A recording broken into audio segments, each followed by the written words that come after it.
preparatory to anything else, Mr. Bloom brushed off the greater bulk of the shavings and handed Stephen the hat and ash-plant and bucked him up generally in orthodox Samaritan fashion, which he very badly needed.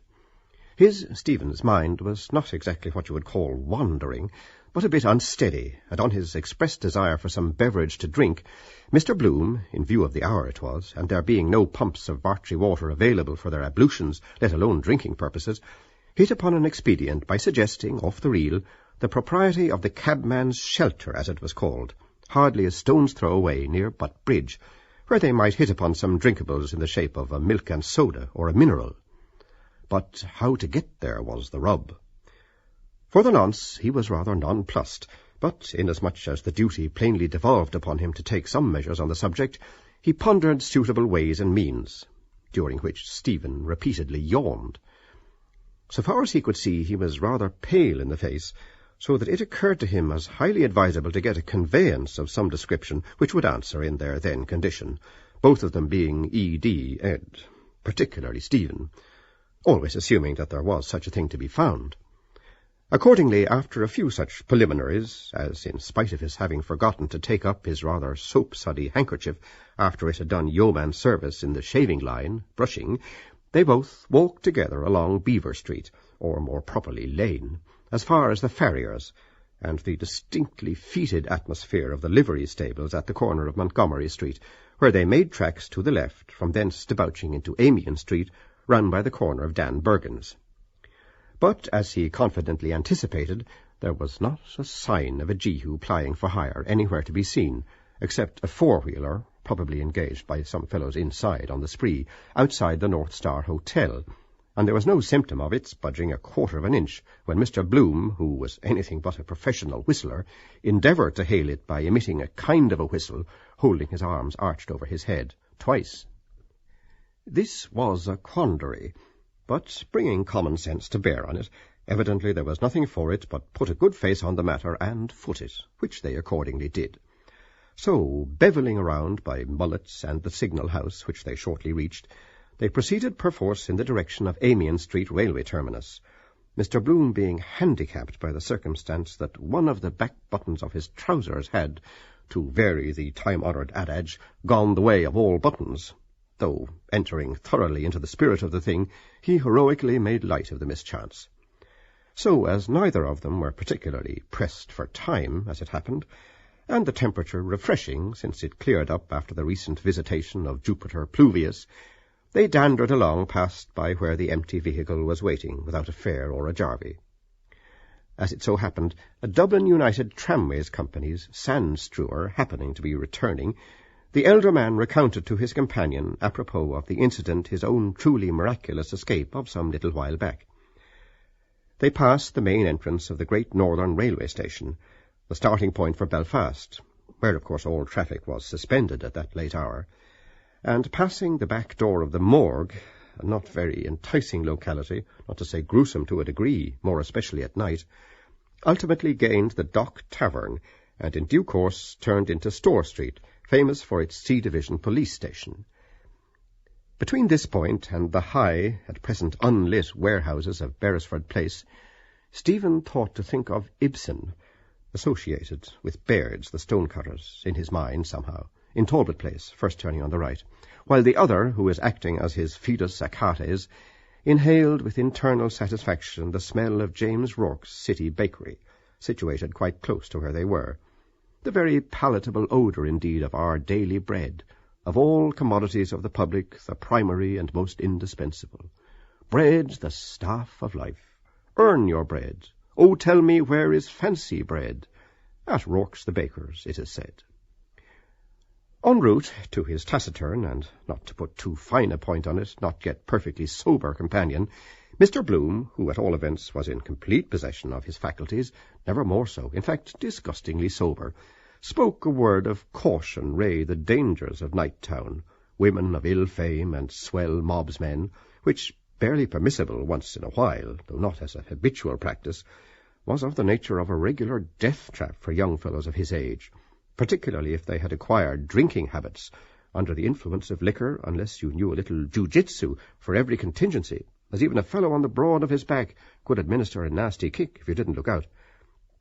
Highly providential was the appearance on the scene of Corny Kelleher, when Stephen was blissfully unconscious that, but for that man in the gap turning up at the 11th hour, the finny might have been that he might have been a candidate for the accident ward, or failing that, the bridewell, and an appearance in the court next day before Mr. Tobias, or he being the solicitor, rather Old Wall, he meant to say, or Maloney, which simply spelt ruin for a chap when it got bruited about. The reason he mentioned the fact was that a lot of those policemen whom he cordially disliked were admittedly unscrupulous in the service of the Crown, and, as Mr. Bloom put it, recalling a case or two in the A Division in Clanbrassil Street, prepared to swear a hole through a 10-gallon pot. Never on the spot when wanted, but in quiet parts of the city. Pembroke Road, for example, the guardians of the law were well in evidence, the obvious reason being they were paid to protect the upper classes.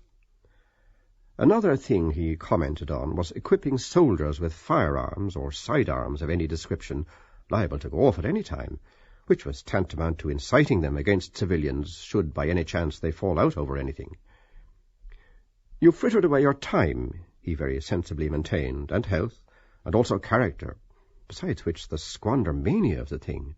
Fast women of the demi-monde ran away with a lot of LSD into the bargain, and the greatest danger of all was who you got drunk with, though, touching the much-vexed question of stimulants, he relished a glass of choice old wine in season as both nourishing and blood-making, and possessing aperient virtues, notably a good Burgundy, which he was a staunch believer in, still never beyond a certain point, where he invariably drew the line, as it simply led to trouble all round, to say nothing of your being at the tender mercy of others, practically.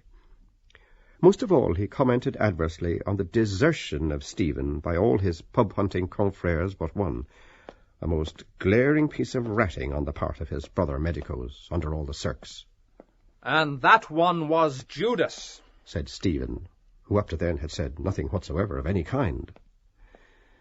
Discussing these and kindred topics, they made a bee-line across the back of the custom-house and passed under the loop-line bridge, when a brazier of coke burning in front of a sentry-box or something like one attracted their rather lagging footsteps.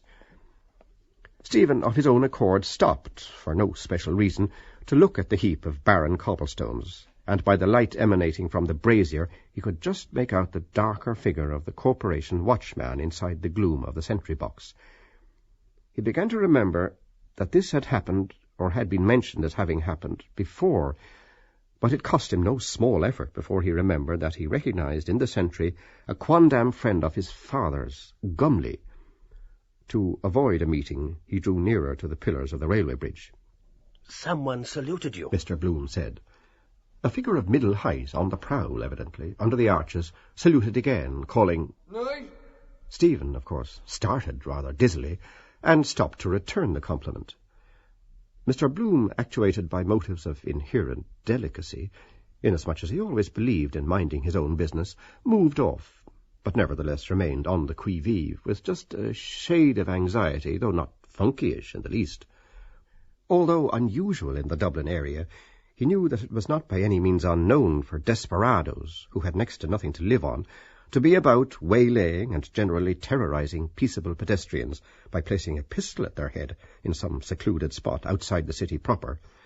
Famished loiterers of the Thames Embankment category, they might be hanging about there, or simply marauders ready to decamp with whatever boodle they could in one fell swoop at a moment's notice, your money or your life, leaving you there to point a moral, gagged and garroted. Stephen, that is, when the accosting figure came to close quarters, though he was not in any over-sober state himself, recognized Corley's breath, redolent of rotten corn-juice. Lord John Corley, some called him, and his genealogy came about in this wise. He was the eldest son of Inspector Corley of the G Division, lately deceased, who had married a certain Catherine Brophy, the daughter of a Louth farmer. His grandfather, Patrick Michael Corley of New Ross, had married the widow of a publican there, whose maiden name had been Catherine also Talbot. Rumour had it, though not proved, that she descended from the house of the Lords Talbot de Malahide, in whose mansion, really an unquestionably fine residence of its kind and well worth seeing, his mother or aunt or some relative had enjoyed the distinction of being in service in the wash-kitchen. This, therefore, was the reason why the still comparatively young, though dissolute man who now addressed Stephen was spoken of by some with facetious proclivities as Lord John Corley. Taking Stephen on one side, he had the customary doleful ditty to tell. Not as much as a farthing to purchase a night's lodgings. His friends had all deserted him. Furthermore, he had a row with Lenihan, and called him to Stephen a mean, bloody swab, with a sprinkling of other uncalled-for expressions. He was out of a job, and implored of Stephen to tell him where on God's earth he could get something, anything at all, to do. No, it was the daughter of the mother in the wash-kitchen that was foster-sister to the heir of the house, or else they were connected through the mother in some way, both occurrences happening at the same time, if the whole thing wasn't a complete fabrication from start to finish. Anyhow, he was all in. I wouldn't ask you, only, pursued he, on my solemn oath, and God knows I'm on the rocks. There'll be a job tomorrow or the next day, Stephen told him. in a boys' school at Dorky for a gentleman usher, Mr. Garrett Deasy. Try it. You may mention my name. Ah, God, Corley replied. Sure, I couldn't teach in a school, man. I was never one of your bright ones, he added with a half-laugh. Got struck twice in the junior at the Christian Brothers. I have no place to sleep myself, Stephen informed him. Corley, at the first go-off, was inclined to suspect it was something to do with Stephen being fired out of his digs for bringing in a bloody tart off the street. There was a doss house in Marlborough Street, Mrs. Maloney's, but it was only a tanner touch and full of undesirables. But McConaughey told him you got a decent enough do in the Brazen Head over in Wine Tavern Street, which was distantly suggestive to the person addressed of Friar Bacon, for a bob. He was starving, too, though he hadn't said a word about it. Though this sort of thing went on every other night, or very near it, still Stephen's feelings got the better of him, in a sense, though he knew that Corley's brand-new rigmarole, on a par with the others, was hardly deserving of much credence. However, haud ignoris, malorum, miseris succurrere disco, etc., as the Latin poet remarks, especially as luck would have it, he got paid his screw after every middle of the month, on the 16th, which was the date of the month, as a matter of fact, though a good bit of the wherewithal was demolished. But the cream of the joke was nothing would get it out of Corley's head that he was living in affluence, and hadn't a thing to do but hand out the needful, whereas... He put his hand in a pocket anyhow, not with the idea of finding any food there, but thinking he might lend him anything up to a bob or so in lieu, so that he might endeavour at all events and get sufficient to eat. But the result was in the negative, for, to his chagrin, he found his cash missing. A few broken biscuits were all the result of his investigation. He tried his hardest to recollect for the moment whether he had lost, as well he might have, or left, because in that contingency it was not a pleasant lookout, very much the reverse, in fact. He was altogether too fagged out to institute a thorough search, though he tried to recollect about biscuits he dimly remembered. Who now exactly gave them, or where was, or did he buy? However, in another pocket he came across what he surmised in the dark were pennies, erroneously, however, as it turned out. Those are half-crowns, man, Corley corrected him. And so, in point of fact, they turned out to be. Stephen lent him one of them. Thanks, Corley answered. You're a gentleman. I'll pay you back sometime. Who's that with you? I saw him a few times in the Bleeding Horse in Camden Street, with Boyle and the bill sticker. You might put in a good word for us to get me taken on there. I'd carry a sandwich board, only the girl in the office told me they're full up for the next 3 weeks, man. God, you've to book ahead, man. You'd think it was for the Carl Rosa.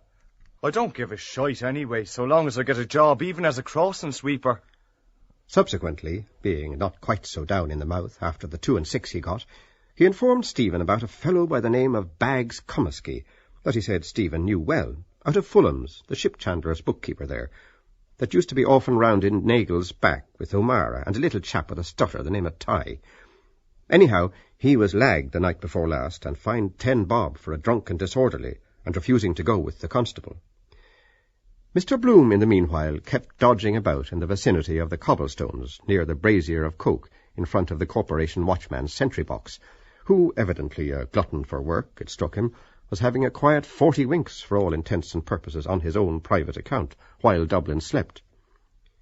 He threw an odd eye at the same time, now and then, at Stephen's anything but immaculately attired interlocutor, as if he had seen that nobleman somewhere or other, though where he was not in a position to truthfully state, nor had he the remotest idea when. Being a level-headed individual who could give points to not a few in point of shrewd observation, he also remarked on his very dilapidated hat and slouchy wearing apparel generally, testifying to a chronic impecuniosity. Probably he was one of his hangers-on, but for the matter of that, it was merely a question of one preying on his next-door neighbour all round, in every deep, so to put it, a deeper depth. And for the matter of that, if the man in the street chanced to be in the dock himself, penal servitude, with or without the option of a fine, would be a very rara avis altogether. In any case, he had a consummate amount of cool assurance intercepting people at that hour of the night or morning. Pretty thick that was, certainly. The pair parted company, and Stephen rejoined Mr. Bloom, who, with his practised eye, was not without perceiving that he had succumbed to the blandiloquence of the other parasite. Alluding to the encounter, he said, laughingly, Stephen, that is, "He's down on his luck. He asked me to ask you to ask somebody named Boylan, a bill sticker, to give him a job as a sandwich man." At this intelligence, in which he seemingly evinced little interest, Mr. Bloom gazed abstractedly for the space of half a second or so in the direction of a bucket-dredger, rejoicing in the far-famed name of Eblana, moored alongside Custom House Quay and quite possibly out of repair. Whereupon he observed evasively, Everybody gets their own ration of luck, they say. Now you mention it, his face was familiar to me. But leaving that for the moment, how much did you part with, if I'm not too inquisitive? £50, Stephen responded. I dare say he needs it to sleep somewhere. Needs? Mr. Bloom ejaculated, professing not the least surprise at the intelligence. I can quite credit the assertion, and I guarantee he invariably does. Everyone according to his needs, and everyone according to his deeds. But talking about things in general, where, added he with a smile, will you sleep yourself? Walking to Sandycove is out of the question, and even supposing you did, you won't get in after what occurred at Westland Row Station. Simply fag out there for nothing. I don't mean to presume to dictate to you in the slightest degree, but why did you leave your father's house? To seek misfortune, was Stephen's answer. I met your respected father on a recent occasion. Mr. Bloom diplomatically returned. Today, in fact. Or to be strictly accurate, on yesterday. Where does he live at present? I gathered in the course of conversation that he had moved. I believe he is in Dublin somewhere. Stephen answered unconcernedly. Why? A gifted man, Mr. Bloom said of Mr. Dedalus Senior. In more respects than one, and a born raconteur if ever there was one. He takes great pride, quite legitimately, out of you. You could go back, perhaps. He hazarded, still thinking of the very unpleasant scene at Westland Road terminus, when it was perfectly evident that the other two, Mulligan that is, and that English tourist friend of his, who eventually euchred their third companion, were patently trying, as if the whole Bally station belonged to them, to give Stephen the slip in the confusion. There was no response forthcoming to the suggestion, however, such as it was, Stephen's mind's eye being too busily engaged in repicturing his family hearth, the last time he saw it, with his sister Dilly sitting by the ingle, her hair hanging down, waiting for some weak Trinidad shell cocoa that was in the soot-coated kettle to be done, so that she and he could drink it with the oatmeal water for milk after the Friday herrings they had eaten at 2 a penny, with an egg apiece for Maggie, Boody, and Katy. The cat, meanwhile, under the mangle, devouring a mess of eggshells and charred fish heads and bones on a square of brown paper, in accordance with the third precept of the Church to fast and abstain on the days commanded, it being quarter tense, or if not ember days, or something like that. No, Mr. Bloom repeated again. I wouldn't personally repose much trust in that boon companion of yours who contributes the humorous element, Dr. Mulligan, as a guide, philosopher, and friend, if I were in your shoes. He knows which side his bread is buttered on, though in all probability he never realized what it is to be without regular meals.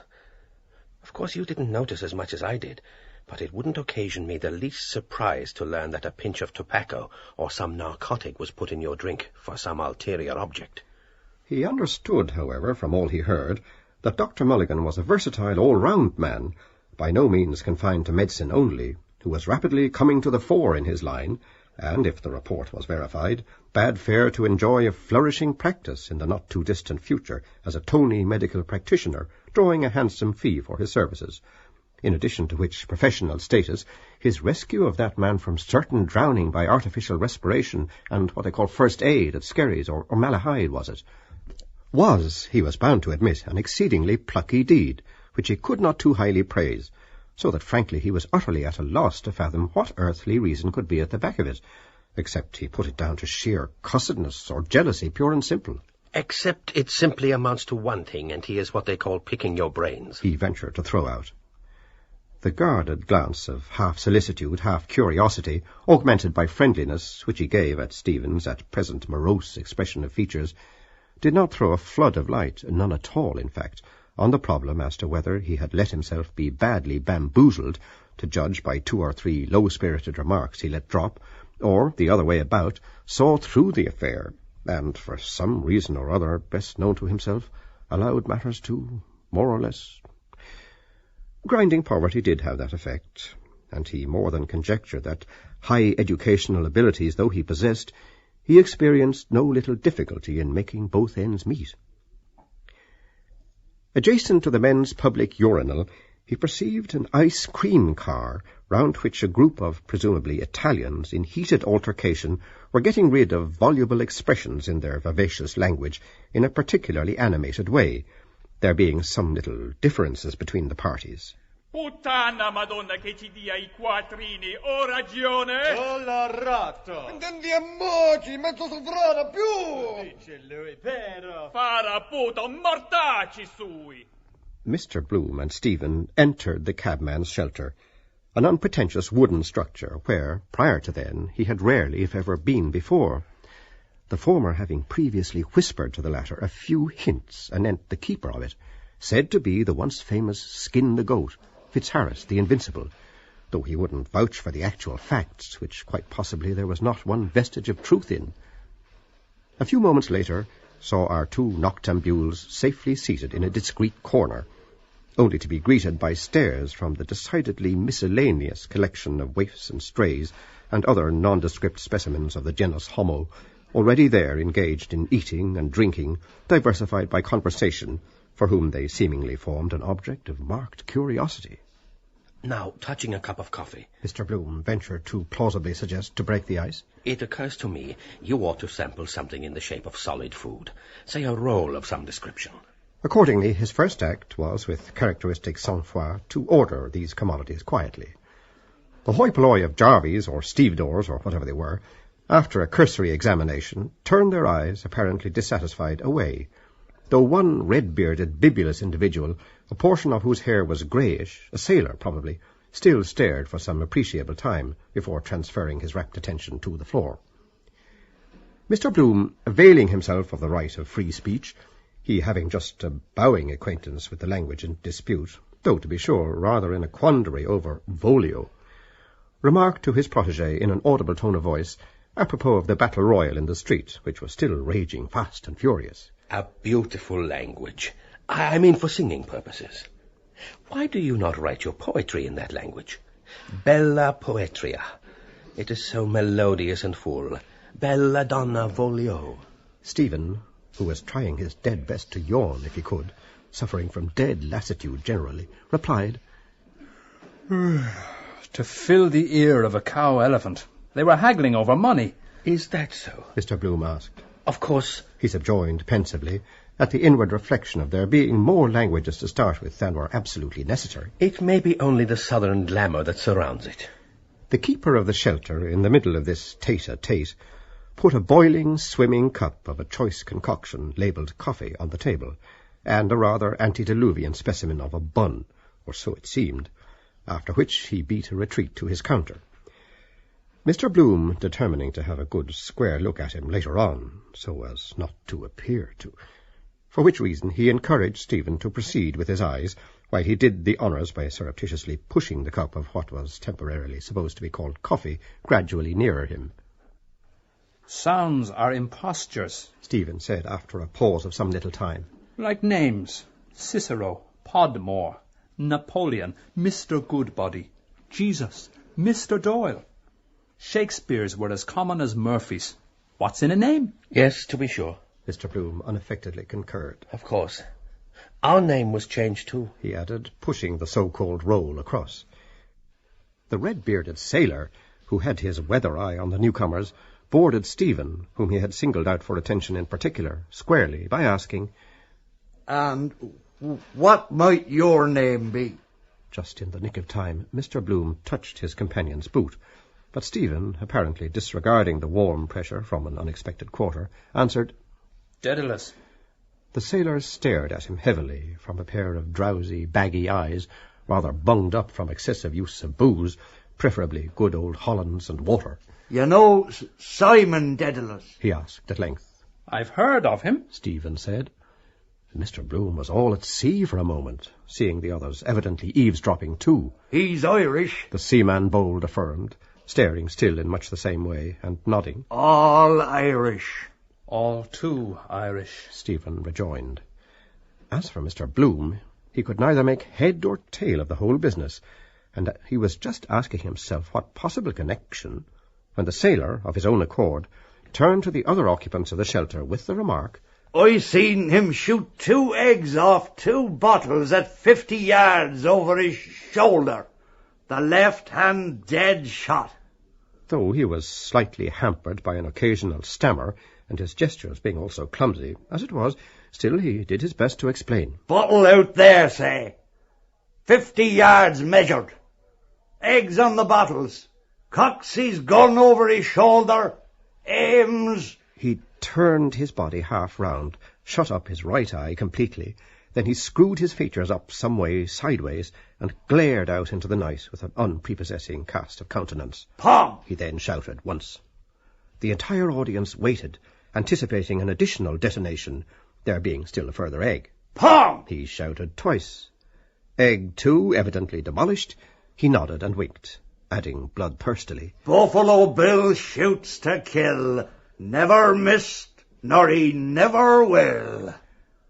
A silence ensued, till Mr. Bloom, for agreeableness' sake, just felt like asking him whether it was for a marksmanship competition like the Bisley. "Beg pardon?" the sailor said. Long ago? Mr. Bloom pursued, without flinching a hair's breadth. "Why," the sailor replied, relaxing to a certain extent under the magic influence of diamond-cut diamond. "it might be a matter of 10 years. He toured the wide world with Hengler's Royal Circus. I seen him do that in Stockholm." Curious coincidence. Mr. Bloom confided to Stephen unobtrusively. "Murphy's my name. The sailor continued. W.B. Murphy of Carrigallow. Know where that is?" Queenstown Harbour. Stephen replied. "That's right. The sailor said. Fort Camden and Fort Carlisle. That's where I hails from. My little woman's down there. She's waiting for me, I know. For England, home and beauty. She's my own true wife I haven't seen for 7 years now, sailing about." Mr. Bloom could easily picture his advent on this scene. The homecoming to the mariner's roadside shieling, after having diddled Davy Jones. A rainy night with a blind moon. Across the world for a wife. Quite a number of stories there were on that particular Alice Ben Bolt topic. Enoch Arden and Rip Van Winkle, and does anybody hereabouts remember Céach O'Leary, a favourite and most trying declamation piece, by the way, of poor John Casey, and a bit of perfect poetry in its own small way. Never about the runaway wife coming back, however much devoted to the absentee. The face at the window. Judge of his astonishment when he finally did breast the tape, and the awful truth dawned upon him anent his better half, wrecked in his affections. You little expected me, but I've come to stay and make a fresh start. There she sits, a grass widow at the self-same fireside. Believes me dead, rocked in the cradle of the deep. And there sits Uncle Chubb, or Tompkin, as the case might be, the publican of the Crown and Anchor, in shirt-sleeves, eating rump-steak and onions. No chair for father. Boo! And the wind. Her brand-new arrival is on her knee, post-mortem child, with a high row and a randy row, and my galloping, tearing tandy-o. Bow to the inevitable. Grin and bear it. I remain with much love your broken-hearted husband, W.B. Murphy. The sailor, who scarcely seemed to be a Dublin resident, turned to one of the Jarvies with the request. "You don't happen to have such a thing as a spare chaw about you, do you?" The Jarvie addressed, as it happened, had not, But the keeper took a die of plug from his good jacket, hanging on a nail, and the desired object was passed from hand to hand. Thank you, the sailor said. He deposited the quid in his gob, and chewing, and with some slow stammers, proceeded. We come up this morning, 11 o'clock. The three-master Rosavine from Bridgewater with bricks. I shipped to get over. Paid off this afternoon. There's me discharge, see? W.B. Murphy, A.B.S. In confirmation of which statement, he extricated from an inside pocket and handed to his neighbours a not very clean-looking folded document. You must have seen a fair share of the world, the keeper remarked, leaning on the counter. Why, the sailor answered, upon reflection upon it, I've circumnavigated a bit since I first joined on. I was in the Red Sea. I was in China and North America and South America. I seen icebergs plenty. Growlers. I was in Stockholm and the Black Sea, the Dardanelles under Captain Dalton, the best bloody man that ever scuttled a ship. I seen Russia. Gospodi Pomilui. That's how the Russian prays. You seen queer sights and don't be talking, put in a Jarvey. Why, the sailor said, shifting his partially chewed plug. I seen queer things too. Ups and downs. I seen a crocodile bite the fluke of an anchor, same as I chewed that quid. He took out of his mouth the pulpy quid, and, lodging it between his teeth, bit ferociously. Ka! Like that. And I seen man-eaters in Peru that eats corpses and the livers of horses. Look here. Here they are. A friend of mine sent me. He fumbled out a picture postcard from his inside pocket, which seemed to be in its way a species of repository, and pushed it along the table. The printed matter on it stated, Choza de Indios, Beni, Bolivia.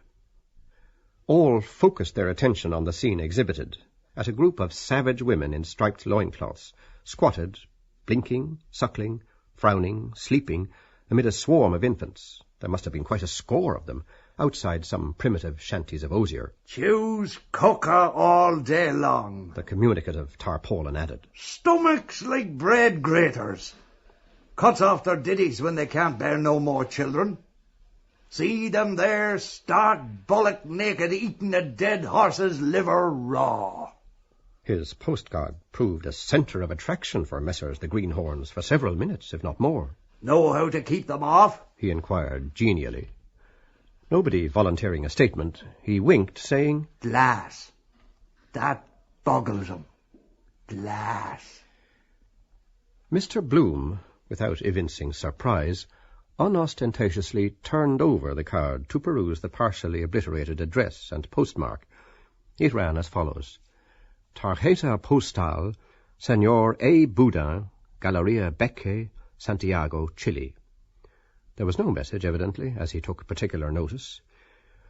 Though not an implicit believer in the lurid story narrated, or the egg-sniping transaction for that matter, despite William Tell and the Lazarillo Don Cesar de Bazan incident depicted in Maritana, on which occasion the former's ball passed through the latter's hat, having detected a discrepancy between his name, assuming he was the person he represented himself to be, and not sailing under false colours after having boxed the compass on the strict QT somewhere, and the fictitious addressee of the missive, which made him nourish some suspicions of our friend's bona fides. Nevertheless, it reminded him in a way of a long-cherished plan he meant to one day realize, some Wednesday or Saturday, of travelling to London by a long sea. Not to say that he had ever travelled extensively to any great extent, but he was at heart a born adventurer, though by a trick of fate he had consistently remained a landlubber, except you call going to Holyhead, which was his longest. Martin Cunningham frequently said he would work a pass through Egan, but some deuced hitch or other eternally cropped up, with the net result that the scheme fell through. But even suppose it did come to planking down the needful and breaking Boyd's heart, it was not so dear, purse permitting, a few guineas at the outside, considering the fare to Mullingar, where he figured on going, was 5 and 6 there and back. The trip would benefit health on account of the brazing ozone, and be in every way thoroughly pleasurable, especially for a chap whose liver was out of order, seeing the different places along the route, Plymouth, Falmouth, Southampton, and so on, culminating in an instructive tour of the sights of the great metropolis, the spectacle of our modern Babylon, where doubtless he would see the greatest improvement, Tower, Abbey, wealth of Park Lane, to renew acquaintance with. Another thing just struck him as a by no means bad notion was he might have a gaze around on the spot to see about trying to make arrangements about a concert tour of summer music, embracing the most prominent pleasure resorts. Margate, with mixed bathing and first-rate hydros and spas, Eastbourne, Scarborough, Margate, and so on, beautiful Bournemouth, the Channel Islands, and similar bijou spots, which might prove highly remunerative. Not, of course, with a hole-and-corner scratch company or local ladies on the job, witness Mrs. C.P. McCoy type. Lend me your valise and I'll post her the ticket. No, something top-notch, an all-star Irish cast, the Tweedy Flower Grand Opera Company, with its own legal consort as leading lady, as a sort of counterblast to the Elster Grimes and Moody Manners. Perfectly simple matter, and he was quite sanguine of success, providing puffs in the local papers could be managed by some fellow with a bit of bounce who could pull the indispensable wires, and thus combine business with pleasure. But who? That was the rub.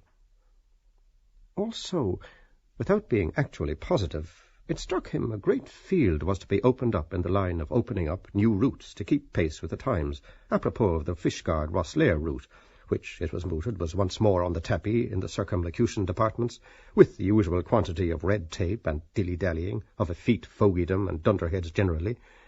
A great opportunity there certainly was for push and enterprise to meet the travelling needs of the public at large, the average man, i.e. Brown, Robinson, and co. It was a subject of regret, and absurd as well, on the face of it, and no small blame to our vaunted society, that the man in the street, when the system really needed toning up, for a matter of a couple of paltry pounds, was debarred from seeing more of the world they lived in, instead of being always cooped up since my old stick-in-the-mud took me for a wife. After all, hang it, they had their 11 and more humdrum months of it, and merited a radical change of venue after the grind of city life, in the summer-time for choice, when Dame Nature is at her spectacular best, constituting nothing short of a new lease of life. There were equally excellent opportunities for vacationists in the home island, delightful sylvan spots for rejuvenation, offering a plethora of attractions, as well as a bracing tonic for the system, in and around Dublin and its picturesque environs, even Poulaphouca, to which there was a steam tram, but also farther away from the madding crowd in Wicklow, rightly termed the Garden of Ireland, an ideal neighbourhood for elderly wheelmen, so long as it didn't come down. And in the wilds of Donegal, where, if report spoke true, the coup d'oeil was exceedingly grand, though the last-named locality was not easily get-atable, so that the influx of visitors was not as yet all that it might be, considering the signal benefits to be derived from it, while Howth, with its historic associations, and otherwise, Silken Thomas, Grace O'Malley, George IV, rhododendrons several hundred feet above sea level, was a favourite haunt with all sorts and conditions of men, especially in the spring when young men's fancy, though it had its own toll of deaths by falling off the cliffs by design, or accidentally, usually, by the way, on their left leg, it being only about 3/4 of an hour's run from the pillar. Because, of course, up-to-date tourist travelling was as yet merely in its infancy, so to speak, and the accommodation left much to be desired. Interesting to fathom, it seemed to him, from a motive of curiosity pure and simple, was whether it was the traffic that created the route, or vice versa, or the two sides, in fact. He turned back the other side of the card picture, and passed it along to Stephen. I seen a Chinese one time, related the doughty narrator, that had little pills like putty, and he put them in the water and they opened, and every pill was something different. One was a ship, another was a house, another was a flower. Cooks rats in your soup, he appetizingly added. The Chinese does. Possibly perceiving an expression of dubiosity on their faces, the globe-trotter went on adhering to his adventures. And I seen a man killed in Trieste by an Italian chap. Knife in his back, knife, like that. Whilst speaking, he produced a dangerous-looking clasp knife, quite in keeping with his character, and held it in the striking position. In a knocking shop it was, count of a try-on between two smugglers. Fella hid behind a door, come up behind him, like that. Prepare to meet your God, says he. Chuck, it went into his back, up to the butt. His heavy glance, drowsily roaming about, kind of defied their further questions, even should they by any chance want to. That's a good bit of steel, repeated he, examining his formidable stiletto. After which harrowing denouement, sufficient to appall the stoutest, he snapped the blade to and stowed the weapon in question away as before in his chamber of horrors, otherwise pocket. They're great for the cold steel. Somebody who was evidently quite in the dark said for the benefit of them all.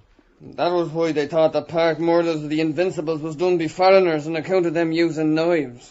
At this remark, passed obviously in the spirit of where ignorance is bliss, Mr. Bloom and Stephen, each in his own particular way, both instinctively exchanged meaning glances, in a religious silence of the strictly entre nous variety, however, towards where Skin the Goat, alias the keeper, was drawing spurts of liquid from his boiler affair.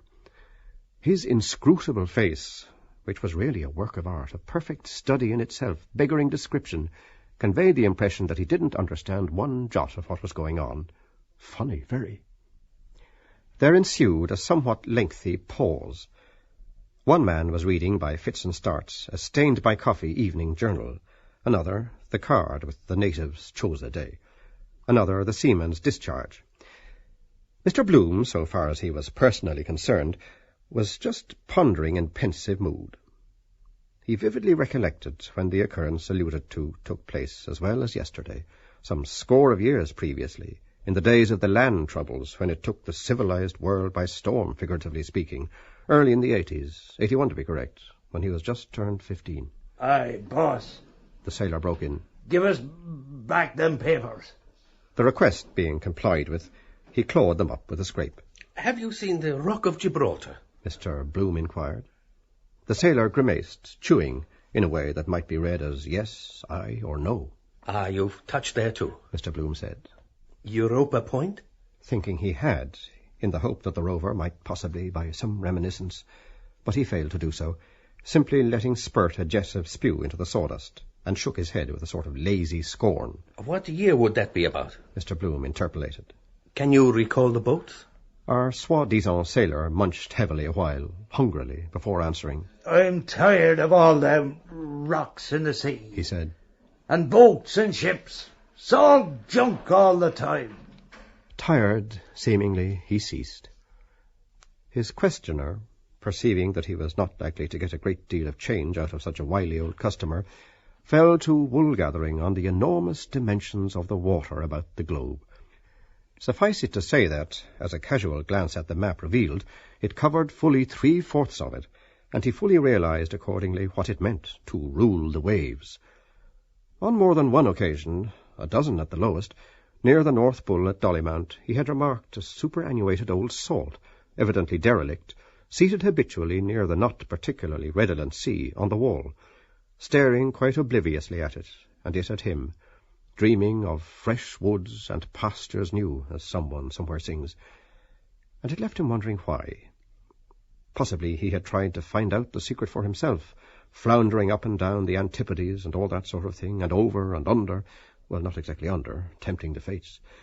And the odds were 20-0. There was really no secret about it at all.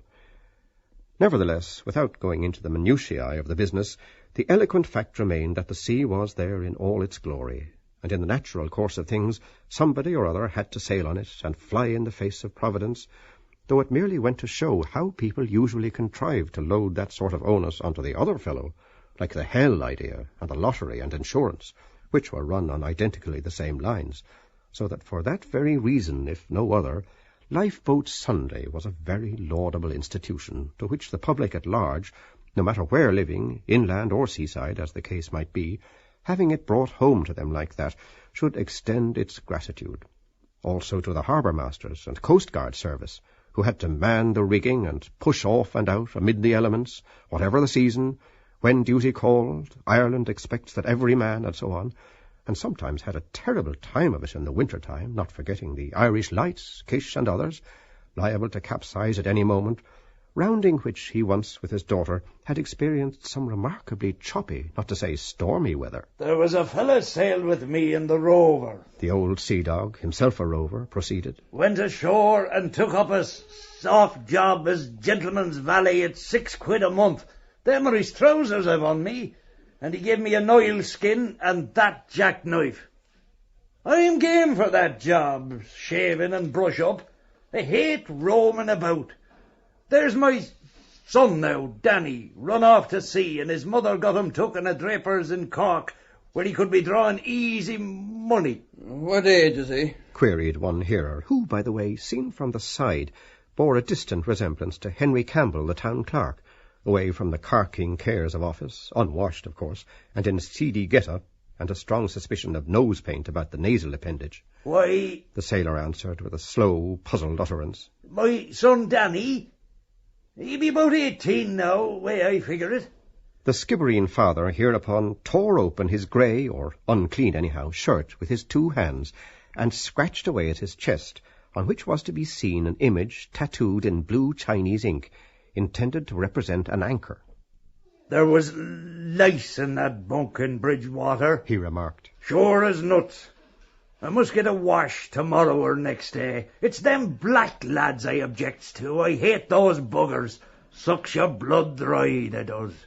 Seeing they were all looking at his chest, he accommodatingly dragged his shirt more open, so that, on top of the time-honoured symbol of the mariner's hope and rest, they had a full view of the figure 16 and a young man's side face, looking frowningly rather, Tattoo. the exhibitor explained. That was done when we were lying becalmed off Odessa in the Black Sea under Captain Dalton.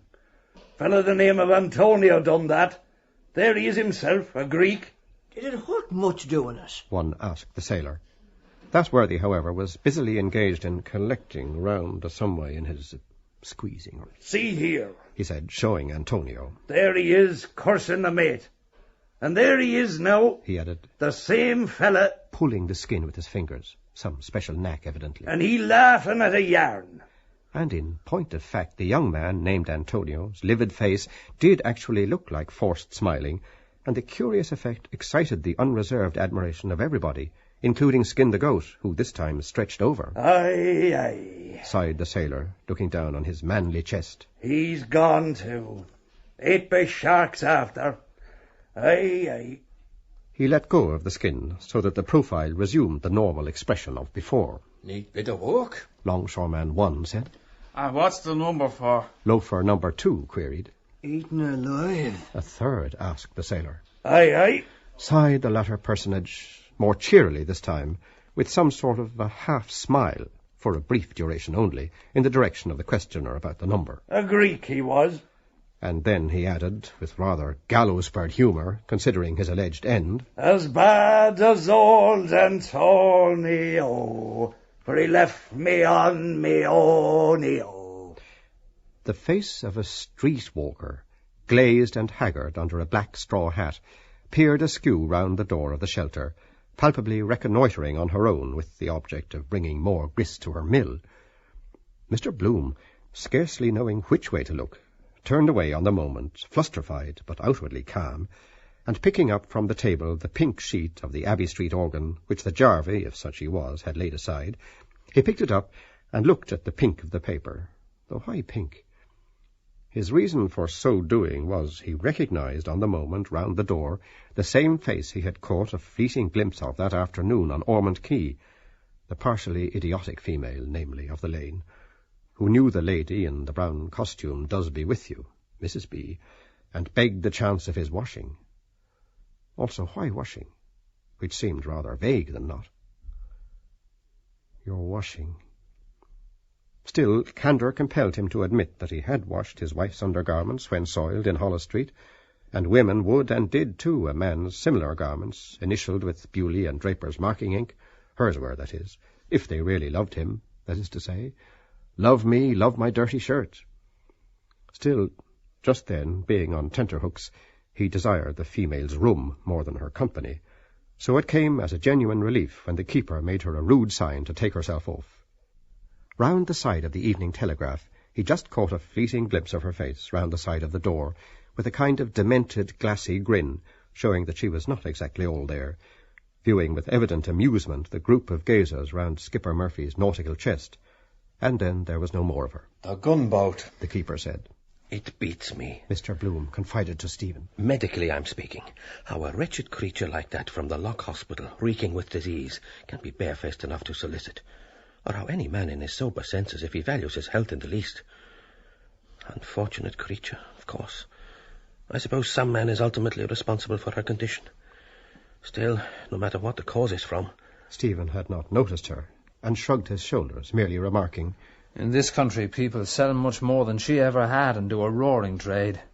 Fear not them that sell the body, but have not power to buy the soul. She is a bad merchant. She buys dear and sells cheap. The elder man, though not by any manner of means an old maid or a prude, said that it was nothing short of a crying scandal that ought to be put a stop to instanter, to say that women of that stamp, quite apart from any old-maidish squeamishness on the subject, a necessary evil, were not licensed and medically inspected by the proper authorities, a thing he could truthfully state he, as a paterfamilias, was a stalwart advocate of from the very first start. Whoever embarked on a policy of the sort, he said, and ventilated the matter thoroughly, would confer a lasting boon on everybody concerned. You, as a good Catholic, he observed, talking of body and soul, believe in the soul? Or do you mean the intelligence, the brain power as such, as distinct from any outside object? The table, let us say, that cup. I believe in that myself, because it has been explained by competent men as the convolutions of the grey matter. Otherwise we would never have such inventions as X-rays, for instance. Do you? Thus cornered, Stephen had to make a superhuman effort of memory to try and concentrate and remember before he could say, They tell me on the best authority it is a simple substance and therefore incorruptible. It would be immortal, I understand, but for the possibility of its annihilation by its first cause, who, from all I can hear, is quite capable of adding that to the number of his other practical jokes, corruptio per se and corruptio per accidens, both being excluded by court etiquette. Mr. Bloom thoroughly acquiesced in the general gist of this, though the mystical finesse involved was a bit out of his sublunary depth. Still he felt bound to enter a demurrer on the head of simple, promptly rejoining, Simple? I shouldn't think that is the proper word. Of course, I grant you, to concede a point, you do knock across a simple soul once in a blue moon. But what I am anxious to arrive at is, it is one thing, for instance, to invent those rays Rontgen did, or the telescope like Edison, though I believe it was before his time. Galileo was the man I mean. The same applies to the laws, for example, of a far-reaching natural phenomenon such as electricity. But it's a horse of quite another colour to say you believe in the existence of a supernatural God. Oh, that, Stephen expostulated, has been proved conclusively by several of the best-known passages in Holy Writ, apart from circumstantial evidence. On this knotty point, however, the views of the pair, poles apart as they were, both in schooling and everything else, with the marked difference in their respective ages, clashed. Has been? The more experienced of the two objected, sticking to his original point. I'm not so sure about that. That's a matter of every man's opinion, and without dragging in the sectarian side of the business, I beg to differ with you in toto there. My belief is, to tell you the candid truth, that those bits were genuine forgeries, all of them put in by monks most probably. Or it's the big question of our national poet over again, who precisely wrote them. Like Hamlet and Bacon, as you, who know your Shakespeare infinitely better than I, of course I needn't tell you. Can't you drink that coffee, by the way? Let me stir it, and take a piece of that bun. It's like one of our skipper's bricks disguised. Still, no one can give what he hasn't got. Try a bit. Couldn't. Stephen contrived to get out, his mental organs for the moment refusing to dictate further. Fault-finding being a proverbially bad hat, Mr. Bloom thought well to stir, or try to, the clotted sugar from the bottom, and reflected with something approaching acrimony on the coffee palace and its temperance and lucrative work. To be sure, it was a legitimate object, and beyond yea or nay did a world of good.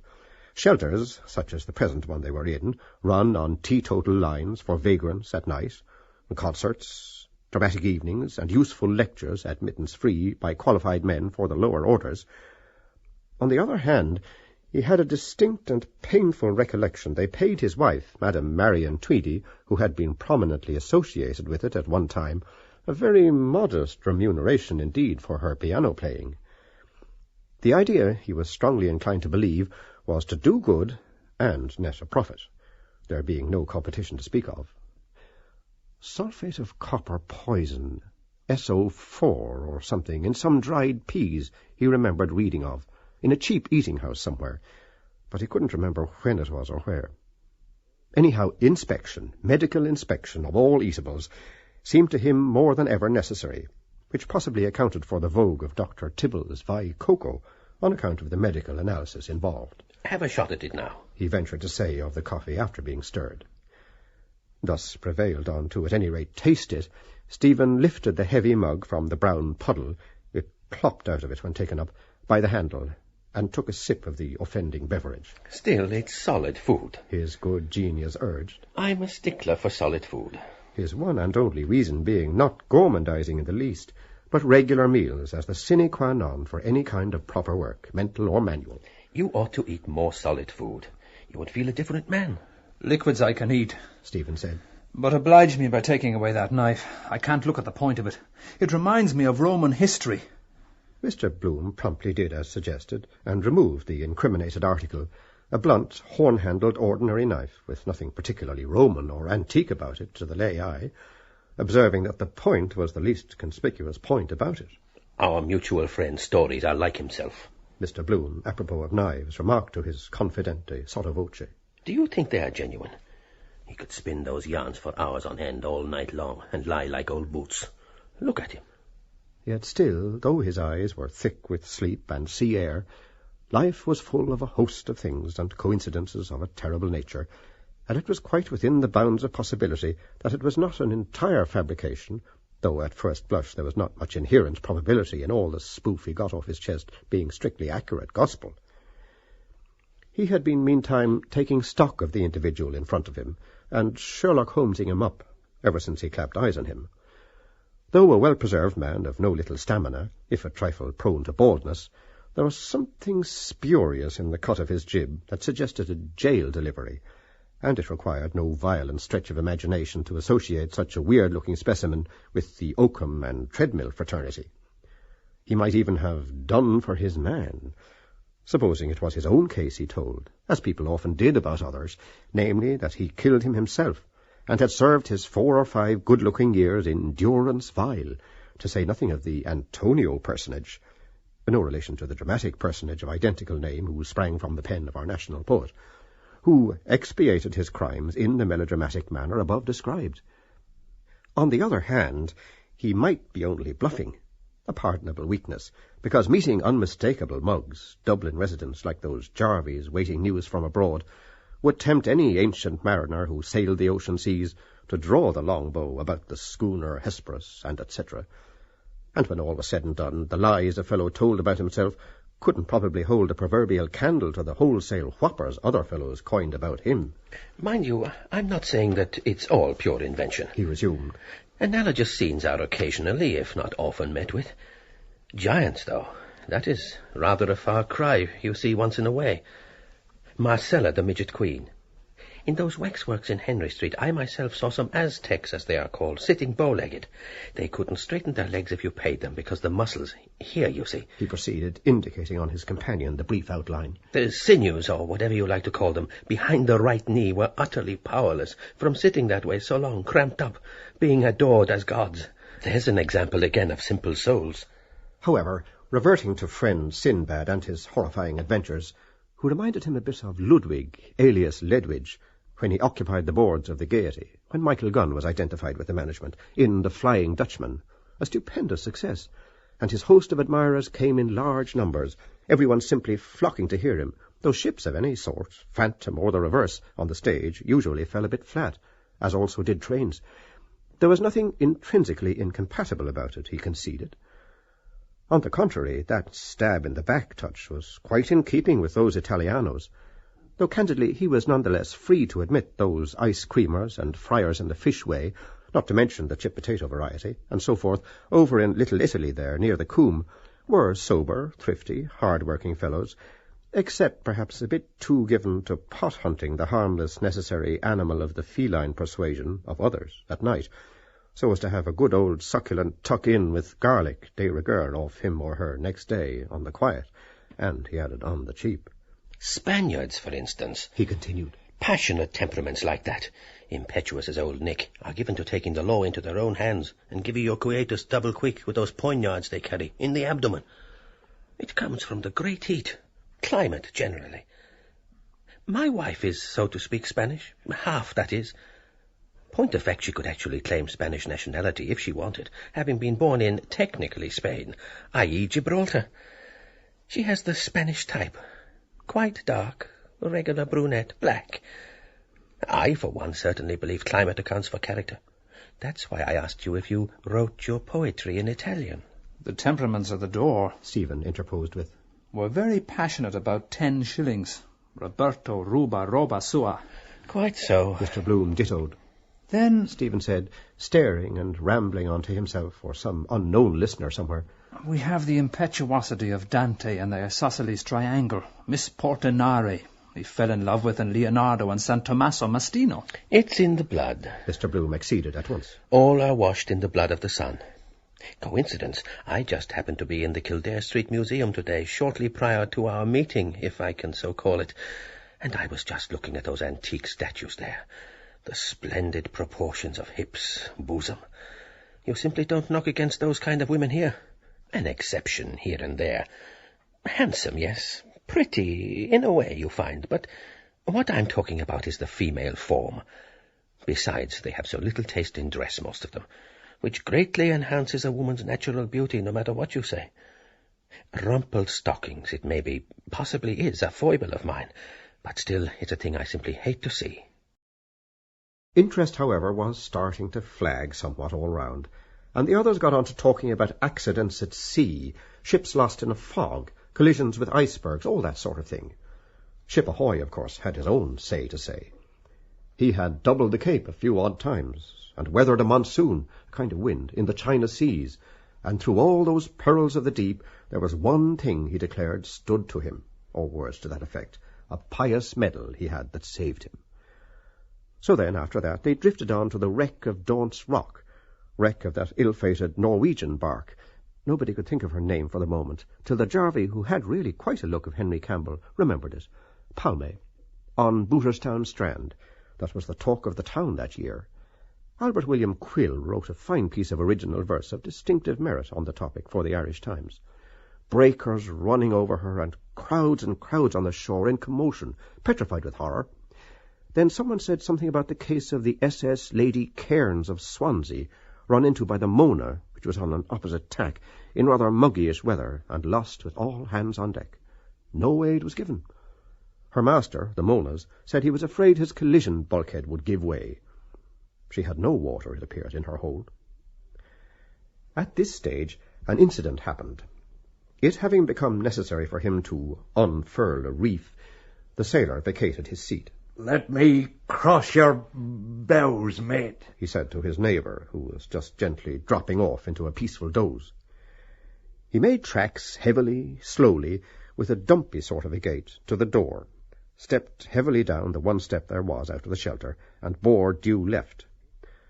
While he was in the act of getting his bearings, Mr. Bloom, who noticed when he stood up that he had 2 flasks of presumably ship's rum sticking one out of each pocket for the private consumption of his burning interior, saw him produce a bottle and uncork it, or unscrew, and, applying its nozzle to his lips, take a good old delectable swig out of it with a gurgling noise.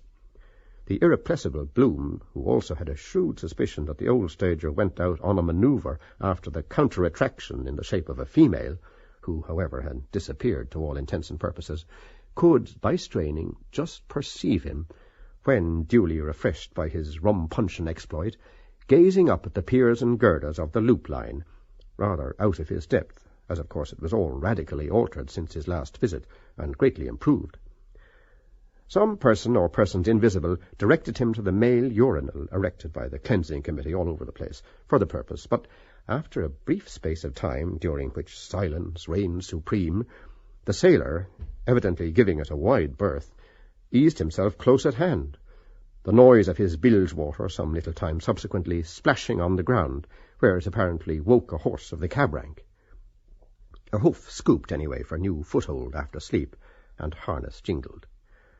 Slightly disturbed in his sentry-box by the brazier of live coke, the watcher of the corporation, who, though now broken down and fast breaking up, was none other in stern reality than the Gumley aforesaid, now practically on the parish rates, given the temporary job by Pat Tobin in all human probability, from dictates of humanity, knowing him before, shifted about and shuffled in his box before composing his limbs again in the arms of Morpheus.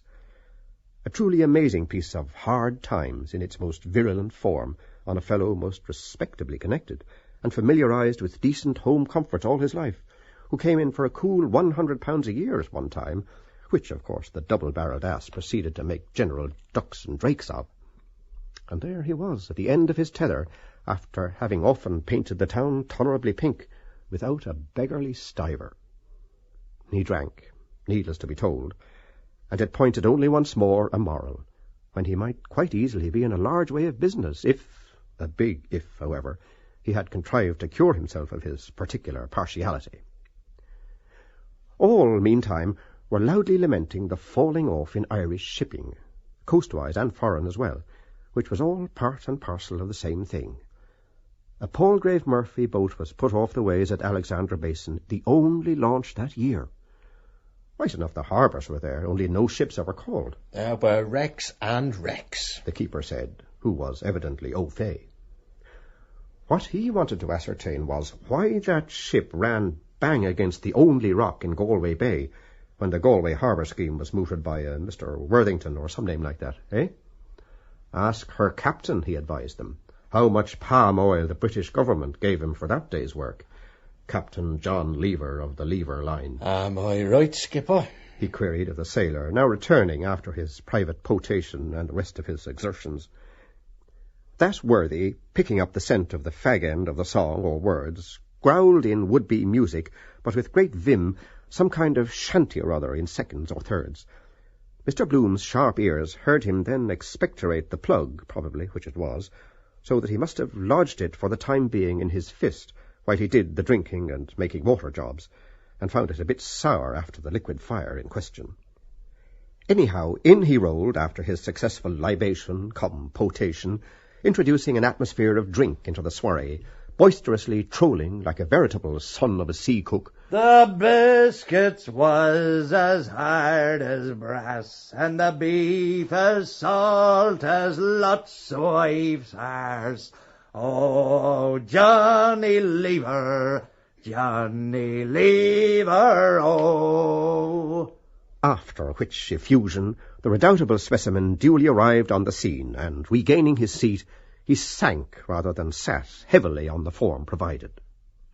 Skin the Goat, assuming he was he, evidently with an axe to grind, was airing his grievances in a forcible, feeble philippic anent the natural resources of Ireland, or something of that sort, which he described in his lengthy dissertation as the richest country bar none on the face of God's earth, far and away superior to England, with coal in large quantities, 6 million pounds worth of pork exported every year, 10 millions between butter and eggs, and all the riches drained out of it by England, levying taxes on the poor people that paid through the nose always, and gobbling up the best meat in the market, and a lot more surplus steam in the same vein.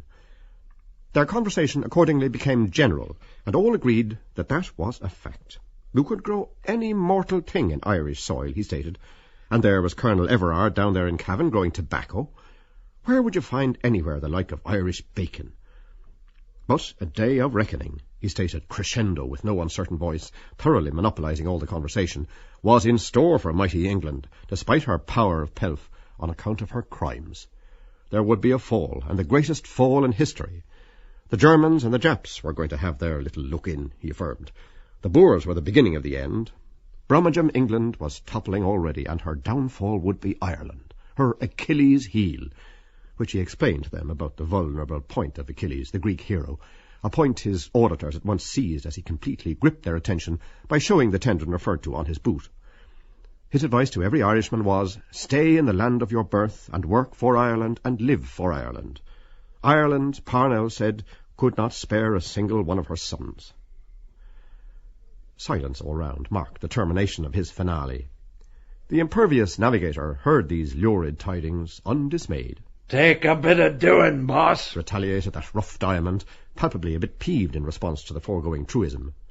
To which cold douche, referring to downfall and so on, the keeper concurred, but nevertheless held to his main view. Who's the best troops in the army?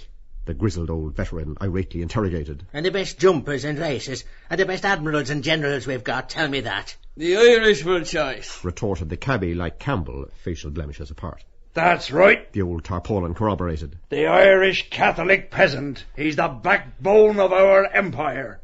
You know Jem Mullins? While allowing him his individual opinions, as every man, the keeper added he cared nothing for any empire, ours or his, and considered no Irishman worthy of his salt that served it. Then they began to have a few irascible words, when it waxed hotter, both, needless to say, appealing to the listeners who followed the passage of arms with interest, so long as they didn't indulge in recriminations and come to blows. From inside information extending over a series of years, Mr. Bloom was rather inclined to pooh-pooh the suggestion as egregious balderdash, for, pending that consummation devoutly to be, or not to be wished for, he was fully cognizant of the fact that their neighbours across the Channel, unless they were much bigger fools than he took them for, rather concealed their strength than the opposite. It was quite on a par with the quixotic idea in certain quarters that in 100 million years the coal seam of the sister island would be played out, and if, as time went on, that turned out to be how the cat jumped, all he could personally say on the matter was that, as a host of contingencies equally relevant to the issue might occur ere then, it was highly advisable in the interim to try to make the most of both countries, even though poles apart. Another little interesting point, the amours of whores and chummies, to put it in common parlance, reminded him Irish soldiers had as often fought for England as against her, more so in fact. And now why? So the scene between the pair of them, the licensee of the place, rumoured to be or have been Fitzharris, the famous Invincible, and the other, obviously bogus, reminded him forcibly as being on all fours with the confidence trick, supposing, that is, it was prearranged, as the looker-on, a student of the human soul, if anything, the others seeing least of the game. And as for the lessee or keeper, who probably wasn't the other person at all, he, Bloom, couldn't help feeling, and most properly, it was better to give people like that the go-by, unless you were a blithering idiot altogether, and refused to have anything to do with them, as a golden rule in private life and our felon setting. There always being the off chance of a Danny man coming forward and turning Queen's evidence, or King's now, like Dennis or Peter Carey, an idea he utterly repudiated. Quite apart from that, he disliked those careers of wrongdoing and crime on principle. Yet, though such criminal propensities had never been an inmate of his bosom in any shape or form, he certainly did feel, and no denying it, while inwardly remaining what he was, a certain kind of admiration for a man who had actually brandished a knife, cold steel, with the courage of his political convictions, though personally he would never be a party to any such thing, off the same bat as those love vendettas of the South, have her or swing for her, when the husband, frequently after some words passed between the two concerning her relations with the other lucky mortal, the man having had the pair watched, inflicted fatal injuries on his adored one as a result of an alternative post-nuptial liaison by plunging his knife into her, until it just struck him that Fitz, nicknamed Skin the Goat, merely drove the car for the actual perpetrators of the outrage, and so was not, if he was reliably informed, actually party to the ambush, which, in point of fact, was the plea some legal luminary saved his skin on. In any case, that was very ancient history by now, and as for our friend, the pseudo-Skindy, etc., he had transparently outlived his welcome. He ought to have either died naturally or on the scaffold high. Like actresses, always farewell, positively last performance, then come up smiling again. Generous to a fault, of course, temperamental, no economizing, or any idea of the sort, always snapping at the bone for the shadow.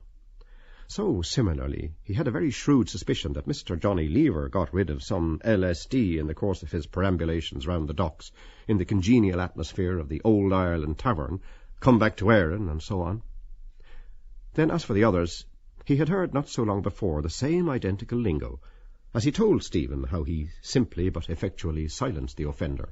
He took umbrage at something or other. That much injured, but on the whole even-tempered person declared. I let slip. He called me a Jew, and in a heated fashion, offensively. So I, without deviating from plain facts in the least, told him his God, I mean Christ, was a Jew too, and all his family, like me, though in reality I'm not. That was one for him. A soft answer turns away wrath. He hadn't a word to say for himself, as everyone saw. Am I not right? He turned a long, you are wrong, gaze on Stephen of timorous, dark pride at the soft impeachment, with a glance also of entreaty, for he seemed to glean in a kind of way that it wasn't all exactly... Ex quibus, Stephen mumbled in a non-committal accent, their 2 or 4 eyes conversing. Christus or Bloom, his name is, or after all any other, secundum carnem. Of course. Mr. Bloom proceeded to stipulate. You must look at both sides of the question. It is hard to lay down any hard and fast rules as to right and wrong, but room for improvement all round there certainly is. Though every country, they say, our own distressful included, has the government it deserves. But with a little goodwill all round. It's all very fine to boast of mutual superiority, but what about mutual equality? I resent violence or intolerance in any shape or form. It never reaches anything or stops anything.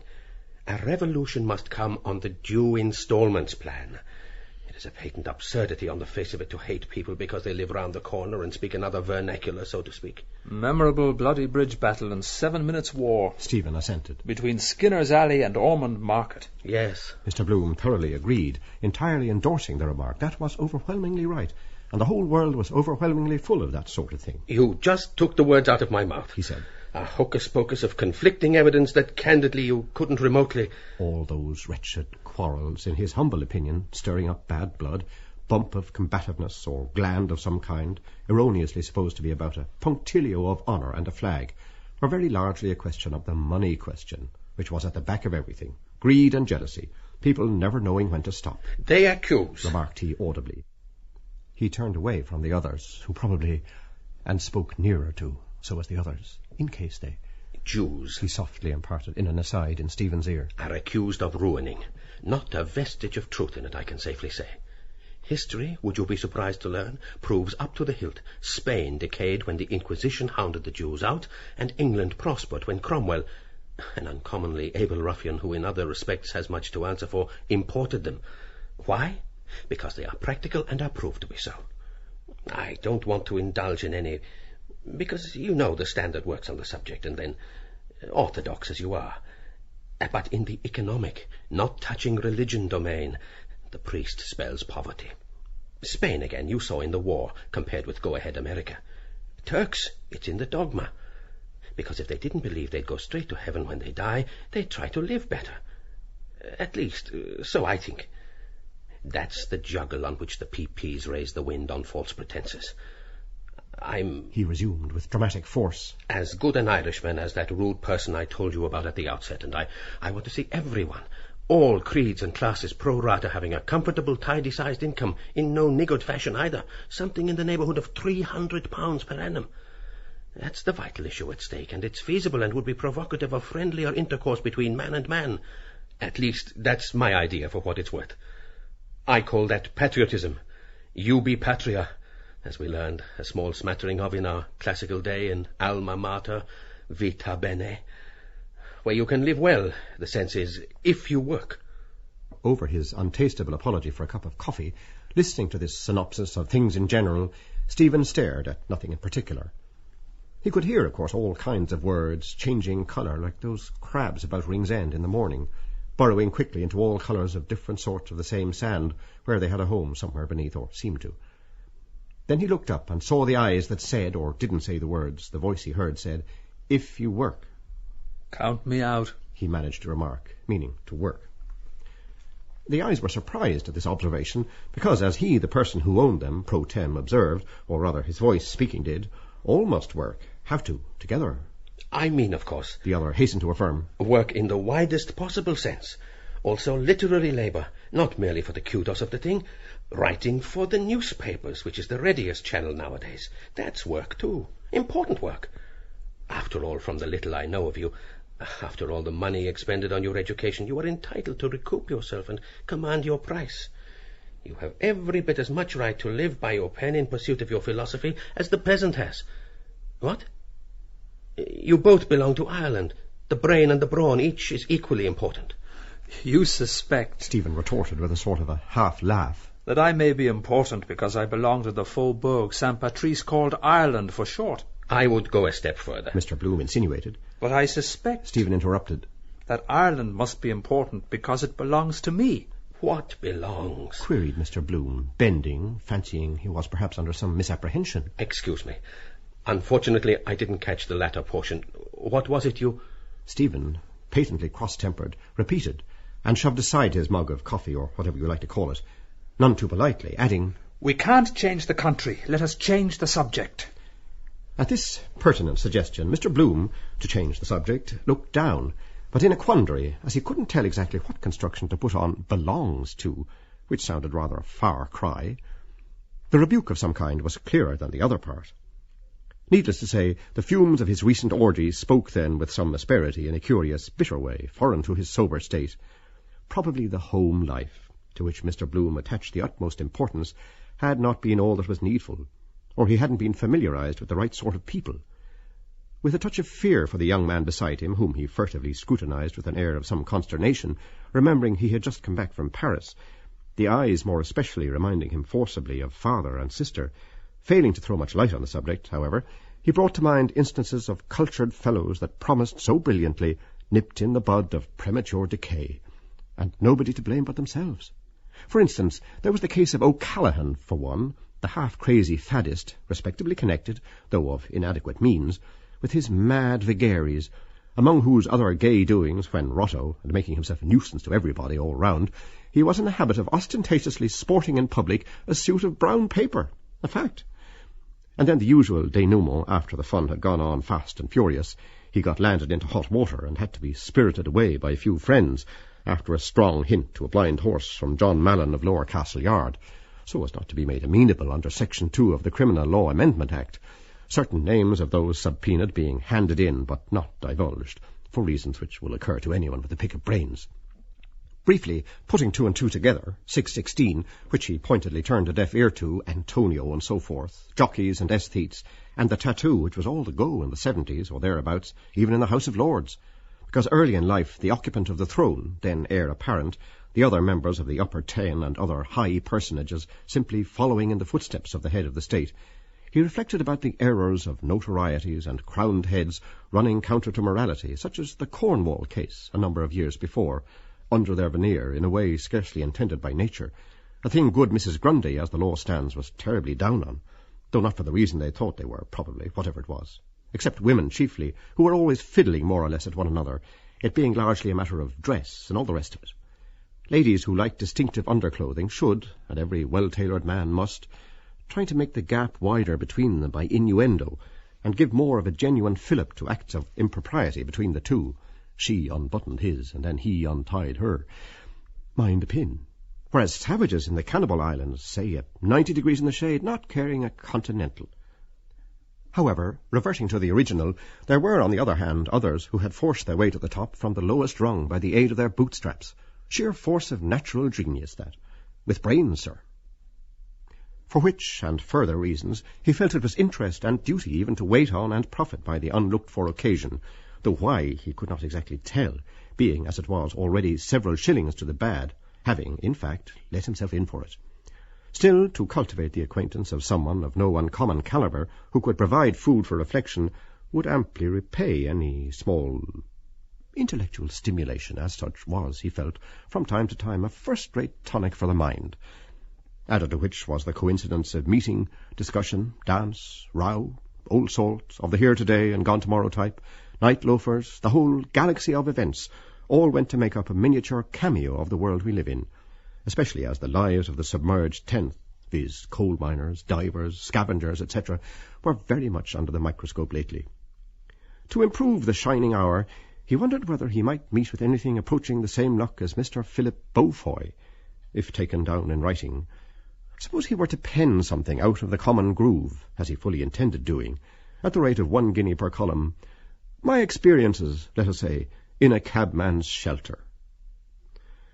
The pink edition, extra sporting, of the Telegraph, telegraphic lie, lay, as luck would have it, beside his elbow, and as he was just puzzling again, far from satisfied, over a country belonging to him, and the preceding rebus, the vessel came from Bridgewater, and the postcard was addressed to A. Boudin, find the captain's age, his eyes went aimlessly over the respective captions which came under his special province, the all-embracing, give us this day our daily press.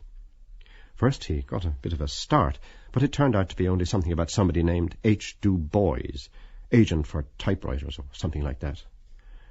Great Battle, Tokyo. Love-making in Irish, £200 damages. Gordon Bennett, emigration swindle. Letter from His Grace William Cross. Ascot, throwaway, recalls Derby of '92 when Captain Marshall's dark horse Sir Hugo captured the blue ribbon at long odds. New York disaster, 1,000 lives lost. Foot and mouth. Funeral of the late Mr. Patrick Dignam. So to change the subject, he read about Dignam, R.I.P., which he reflected was anything but a gay send-off. This morning, Hines put it in, of course. The remains of the late Mr. Patrick Dignam were removed from his residence, number 9, Newbridge Avenue, Sandymount, for interment in Glasnevin. The deceased gentleman was a most popular and genial personality in city life, and his demise after a brief illness came as a great shock to citizens of all classes, by whom he is deeply regretted. The obsequies at which many friends of the deceased were present were carried out, certainly Hines wrote it, with a nudge from Corney, by Messrs. H. J. O'Neill and Son, 164 North Strand Road.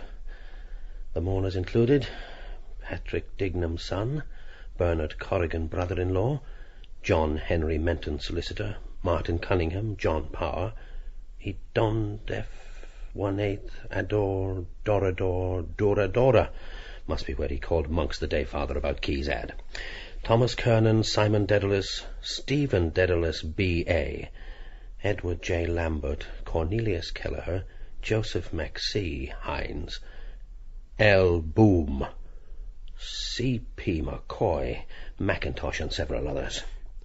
Nettled not a little by L. Boom, as it incorrectly stated, and the line of bitched type, but tickled to death simultaneously by C.P. McCoy and Stephen Dedalus, B.A., who were conspicuous, needless to say, by their total absence, to say nothing of Mackintosh.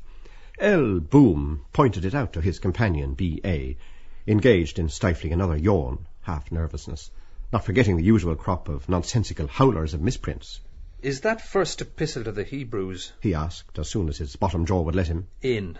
Text, open thy mouth and put thy foot in it. It is, really, Mr. Bloom said, though first he fancied he alluded to the Archbishop, till he added about foot and mouth, with which there could be no possible connection, overjoyed to set his mind at rest, and a bit flabbergasted at Miles Crawford's, after all, managing the thing there. While the other was reading it on page 2, Boom, to give him for the nonce his new misnomer, whiled away a few odd leisure moments in fits and starts with the account of the third event at Ascot on page 3, his side. Value 1,000 sovs, with 3,000 sovs in specie added for entire colts and fillies. Mr. F. Alexander's throwaway, B.H., by right-away, 5 years, 9 stone, 4 pounds. Trail, W. Lane, 1. Lord Howard de Walden's Zinfandel, M. Cannon, 2. Mr. W. Bass's Sceptre, 3. Betting 5-4 on Zinfandel, 20-1, throwaway, off. Throwaway and Zinfandel stood close order. It was anybody's race. Then the rank outsider drew to the fore, got long lead, beating Lord Howard de Walden's Chestnut Colt and Mr. W. Bass's Bay Filly Sceptre on a 2.5-mile course. Winner trained by Brain, so that Lenihan's version of the business was all pure bunkum. Secured the verdict cleverly by a length, 1,000 sovs with 300 in specie. Also ran J. de Bremond's French horse Bantam Lions was anxiously inquiring after, not in yet, but expected any minute. Maximum the second. Different ways of bringing off a coup. Love-making damages.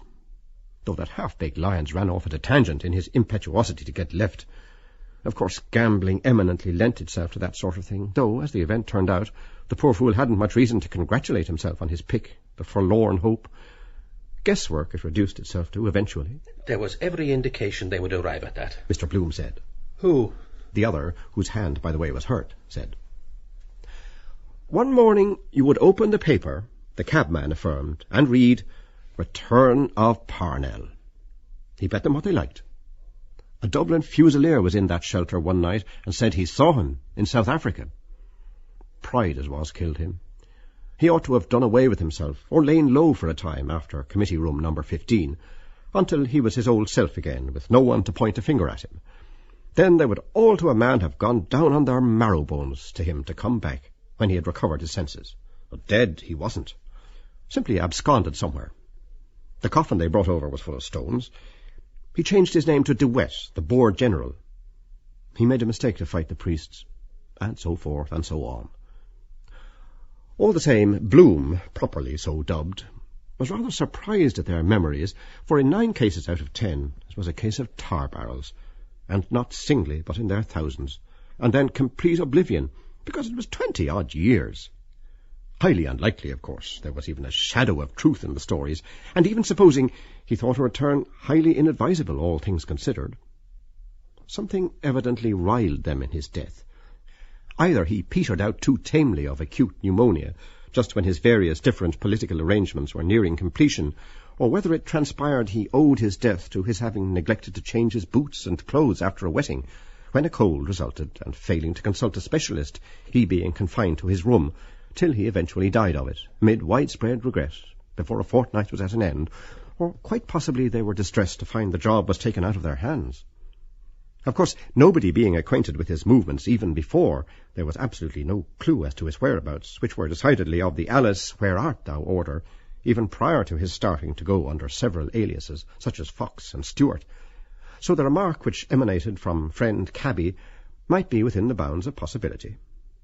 Naturally, then, it would prey on his mind as a born leader of men, which undoubtedly he was, and a commanding figure, a 6-footer, or at any rate 5 feet 10 or 11 in his stockinged feet, whereas Messrs. So-and-so, who, though they weren't even a patch on the former man, ruled the roost after, their redeeming features were very few and far between. It certainly pointed a moral, the idol with feet of clay. And then 72 of his trusty henchmen rounding on him with mutual mudslinging. And the identical same with murderers. You had to come back.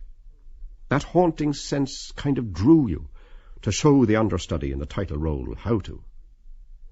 He saw him once, on the auspicious occasion when they broke up the type in the insuppressible, or was it United Ireland, a privilege he keenly appreciated, and, in point of fact, handed him his silk hat when it was knocked off, and he said, "Thank you," excited as he undoubtedly was under his frigid expression, notwithstanding the little misadventure mentioned between the cup and the lip, what's spread in the bone. Still, as regards return, you were a lucky dog if they didn't set the terrier at you directly you got back. Then a lot of shilly-shally usually followed, Tom for and Dick and Harry against. And then, number 1, you came up against the man in possession and had to produce your credentials, like the claimant in the Tichborne case, Roger Charles Tichborne. Bella was the boat's name, to the best of his recollection. He, the heir, went down in, as the evidence went to show, and there was a tattoo mark, too, in Indian ink. Lord Bellew, was it? As he might very easily have picked up the details from some pal on board ship, and then, when got up to tally with the description given, introduce himself with, "Excuse me, my name is so-and-so," or some such commonplace remark. A more prudent course, Mr. Bloom said to the not over-effusive, in fact, like the distinguished personage under discussion beside him, would have been to sound the lie of the land first. "That bitch, that English hoe did for him," the shebeen proprietor commented. "She put the first nail in his coffin." Fine lump of a woman all the same. The soi-disant town clerk, Henry Campbell, remarked. And plenty of her. I seen her picture in a barber's. Her husband was a captain or an officer. Aye, Skin the Goat amusingly added. He was, and a cotton ball one. This gratuitous contribution of a humorous character occasioned a fair amount of laughter among his entourage. As regards Bloom, he, without the faintest suspicion of a smile, merely gazed in the direction of the door, and reflected upon the historic story which had aroused extraordinary interest at the time when the facts, to make matters worse, were made public with the usual affectionate letters that passed between them, full of sweet nothings. First it was strictly platonic, till nature intervened, and an attachment sprang up between them, till bit by bit matters came to a climax, and the matter became the talk of the town, till the staggering blow came as a welcome intelligence to not a few evil-disposed, however, who were resolved upon encouraging his downfall, though the thing was public property all along, though not to anything like the sensational extent that it subsequently blossomed into. Since their names were coupled, though, since he was her declared favourite, where was the particular necessity to proclaim it to the rank and file from the housetops, the fact, namely, that he had shared her bedroom, which came out in the witness-box, on oath, when a thrill went through the packed court, literally electrifying everybody in the shape of witnesses, swearing to having witnessed him on such and such a particular date, in the act of scrambling out of an upstairs apartment with the assistance of a ladder, in night apparel, having gained admittance in the same fashion, a fact that the weeklies, addicted to the lubric a little, simply coined shoals of money out of. Whereas the simple fact of the case was, it was simply a case of the husband not being up to the scratch, with nothing in common between them beyond the name, and then a real man arriving on the scene, strong to the verge of weakness, falling a victim to her siren charms, and forgetting home ties. The usual sequel, to bask in the loved one's smiles. The eternal question of the life connubial, needless to say, cropped up. Can real love, supposing there happens to be another chap in the case, exist between married folk? Though it was no concern of theirs, absolutely, if he regarded her with affection, carried away by a wave of folly.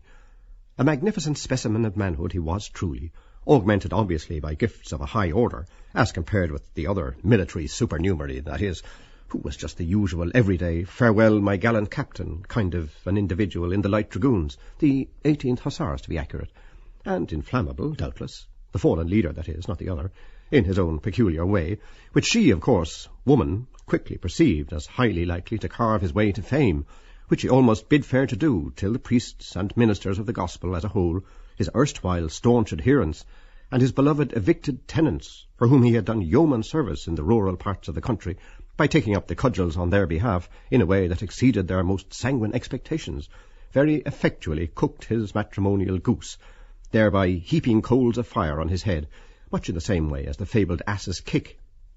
Looking back now, in a retrospective kind of arrangement, all seemed a kind of dream.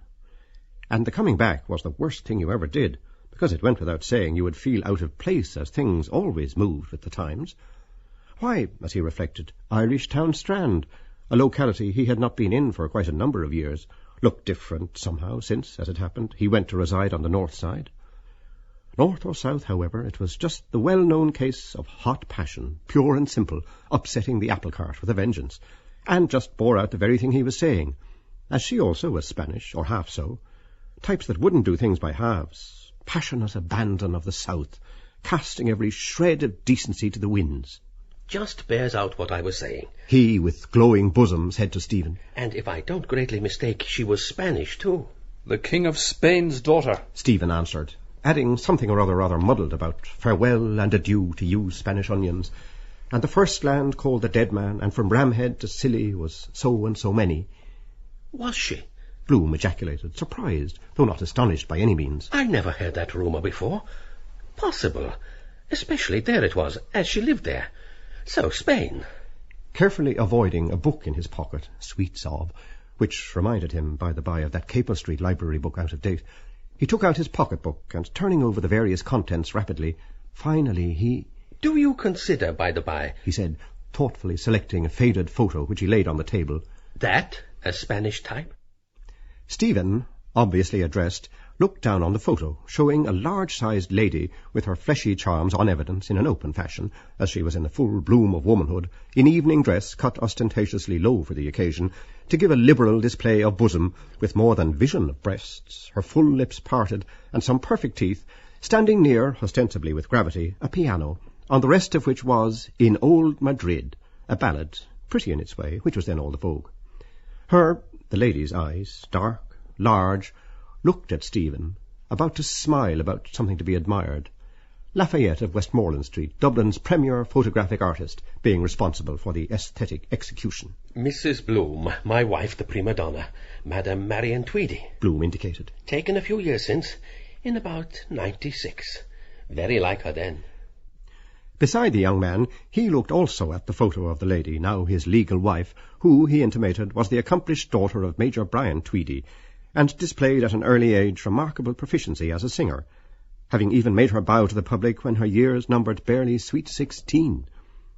As for the face, it was a speaking likeness in expression, but it did not do justice to her figure, which came in for a lot of notice, usually, and which did not come out to the best advantage in that get-up. She could, without difficulty, he said, have posed for the ensemble, not to dwell on certain opulent curves of the... He dwelt, being a bit of an artist in his spare time, on the female form in general, developmentally, because, as it so happened, no later than that afternoon he had seen those Grecian statues, perfectly developed as works of art, in the National Museum. Marble could give the original shoulders, back, all the symmetry. All the rest, yes, Puritanism. It does, though, St. Joseph's sovereign, whereas no photo could, because it simply wasn't art, in a word. The spirit moving him, he would much have liked to follow Jack Tar's good example and leave the likeness there for a very few minutes to speak for itself on the plea so that the other could drink in the beauty for himself, her stage presence being frankly a treat in itself which the camera could not at all do justice to. But it was scarcely professional etiquette, so, though it was a warm, pleasant sort of a night now, yet wonderfully cool for the season, considering, for sunshine after storm, and he did feel a kind of need there and then to follow suit, like a kind of inward voice, and satisfy a possible need by moving emotion. Nevertheless, he sat tight, just viewing the slightly soiled photo, creased by opulent curves, none the worse for wear, however, and looked away thoughtfully with the intention of not further increasing the other's possible embarrassment, while gauging her symmetry of heaving embonpoint. In fact, the slight soiling was only an added charm, like the case of linen slightly soiled. Good as new, much better, in fact, with the starch out. Suppose she was gone when he... I looked for the lamp which she told me came into his mind, but merely as a passing fancy of his, because he then recollected the morning, littered bed, etc., and the book about Ruby with met him pike hoses, sick, in it, which must have fell down sufficiently appropriately beside the domestic chamber pot, with apologies to Lindley Murray.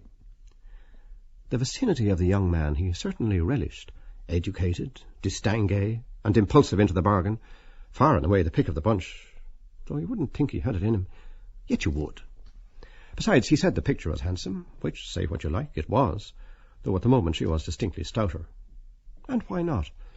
An awful lot of make-believe went on about that sort of thing, involving a lifelong slur, with the usual splash page of letterpress about the same old matrimonial tangle, alleging misconduct with a professional golfer, or the newest stage favourite, instead of being honest and above board about the whole business. How they were fated to meet, and an attachment sprang up between the two, so that their names were coupled in the public eye, was told in court with letters containing the habitual mushy and compromising expressions, leaving no loophole, to show that they openly cohabited 2 or 3 times a week at some well-known seaside hotel, and relations, when the thing ran its normal course, became in due course intimate. Then the decree Nisi and the king's proctor to show cause why, and he, failing to quash it, Nisi was made absolute. But as for that, the two misdemeanants, wrapped up as they largely were in one another, could safely afford to ignore it, as they very largely did, till the matter was put in the hands of a solicitor, who filed a petition for the party wronged in due course. He, Bloom, enjoyed the distinction of being close to Erin's uncrowned king in the flesh, when the thing occurred in the historic fracas, when the fallen leaders, who notoriously stuck to his guns to the last drop, even when clothed in the mantle of adultery, leaders, trusty henchmen to the number of 10 or a dozen, or possibly even more than that, penetrated into the printing works of the insuppressible, or no, it was United Ireland, a by no means, by the by, appropriate appellative, and broke up the type cases with hammers, or something like that, all on account of some scurrilous effusions from the facile pens of the O'Brienite scribes at the usual mudslinging occupation, reflecting on the erstwhile tribune's private morals.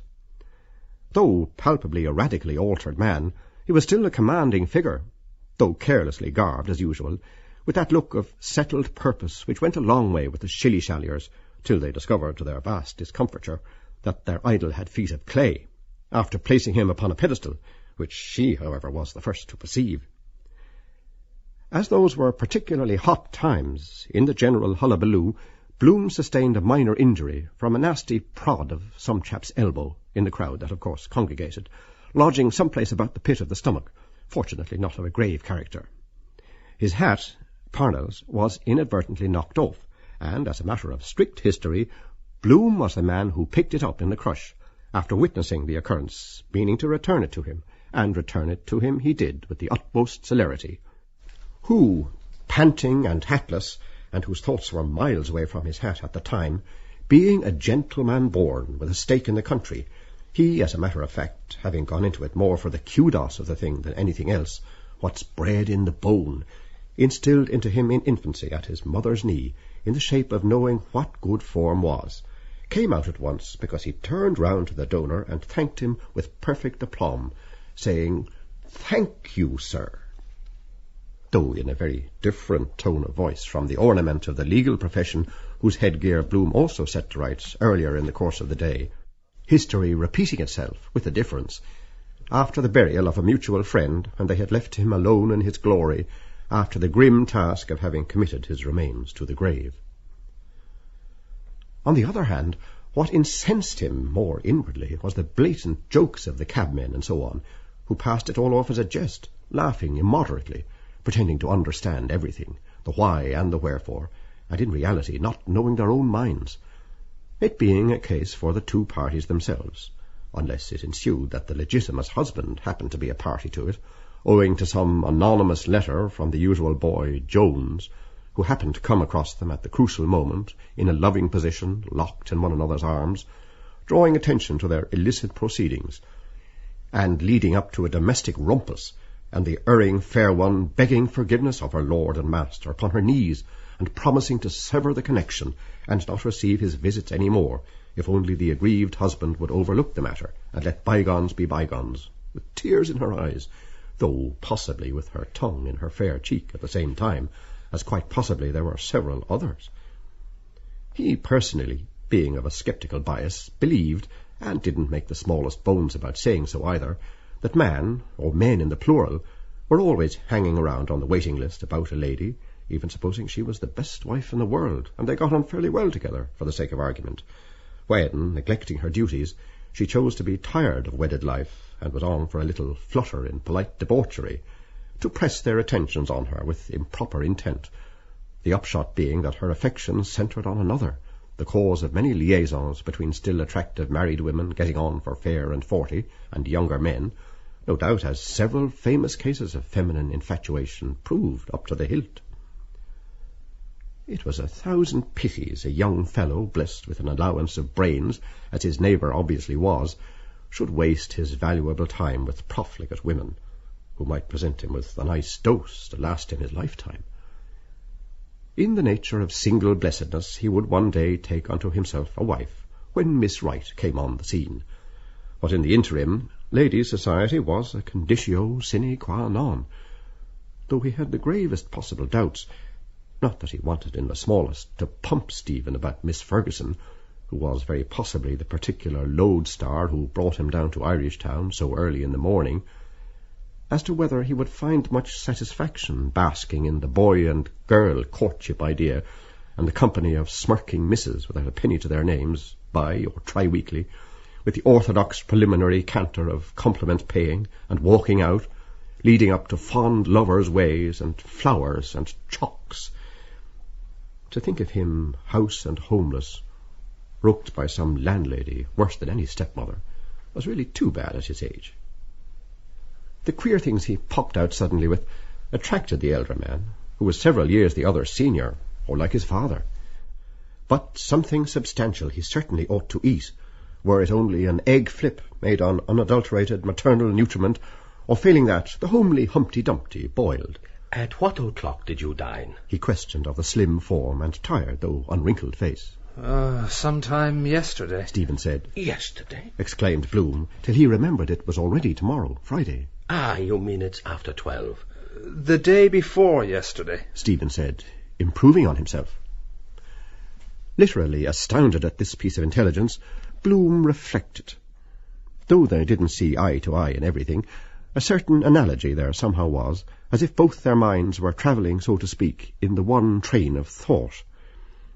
At his age, when dabbling in politics roughly some score of years previously, when he had been a quasi-aspirant to parliamentary honours in the Buckshot Foster days, he too recollected, in retrospect, which was a source of keen satisfaction in itself, he had a sneaking regard for those same ultra-ideas. For instance, when the evicted tenants question, then at its first inception, bulked largely in people's minds, though it goes without saying, not contributing a copper or pinning his faith absolutely to its dictums, some of which wouldn't exactly hold water, he, at the outset, in principle, at all events, was in thorough sympathy with peasant possession, as voicing the trend of modern opinion, a partiality, however, which, realizing his mistake, he was subsequently partially cured of, and even was twitted with going a step further than Michael Davitt in the striking views he at one time inculcated as a back-to-the-lander, which was one reason he strongly resented the innuendo put upon him in so barefaced a fashion at the gathering of the clans in Barney Kiernan's, so that he, though often considerably misunderstood, and the least pugnacious of mortals, be it repeated, departed from his customary habit to give him, metaphorically, one in the gizzard.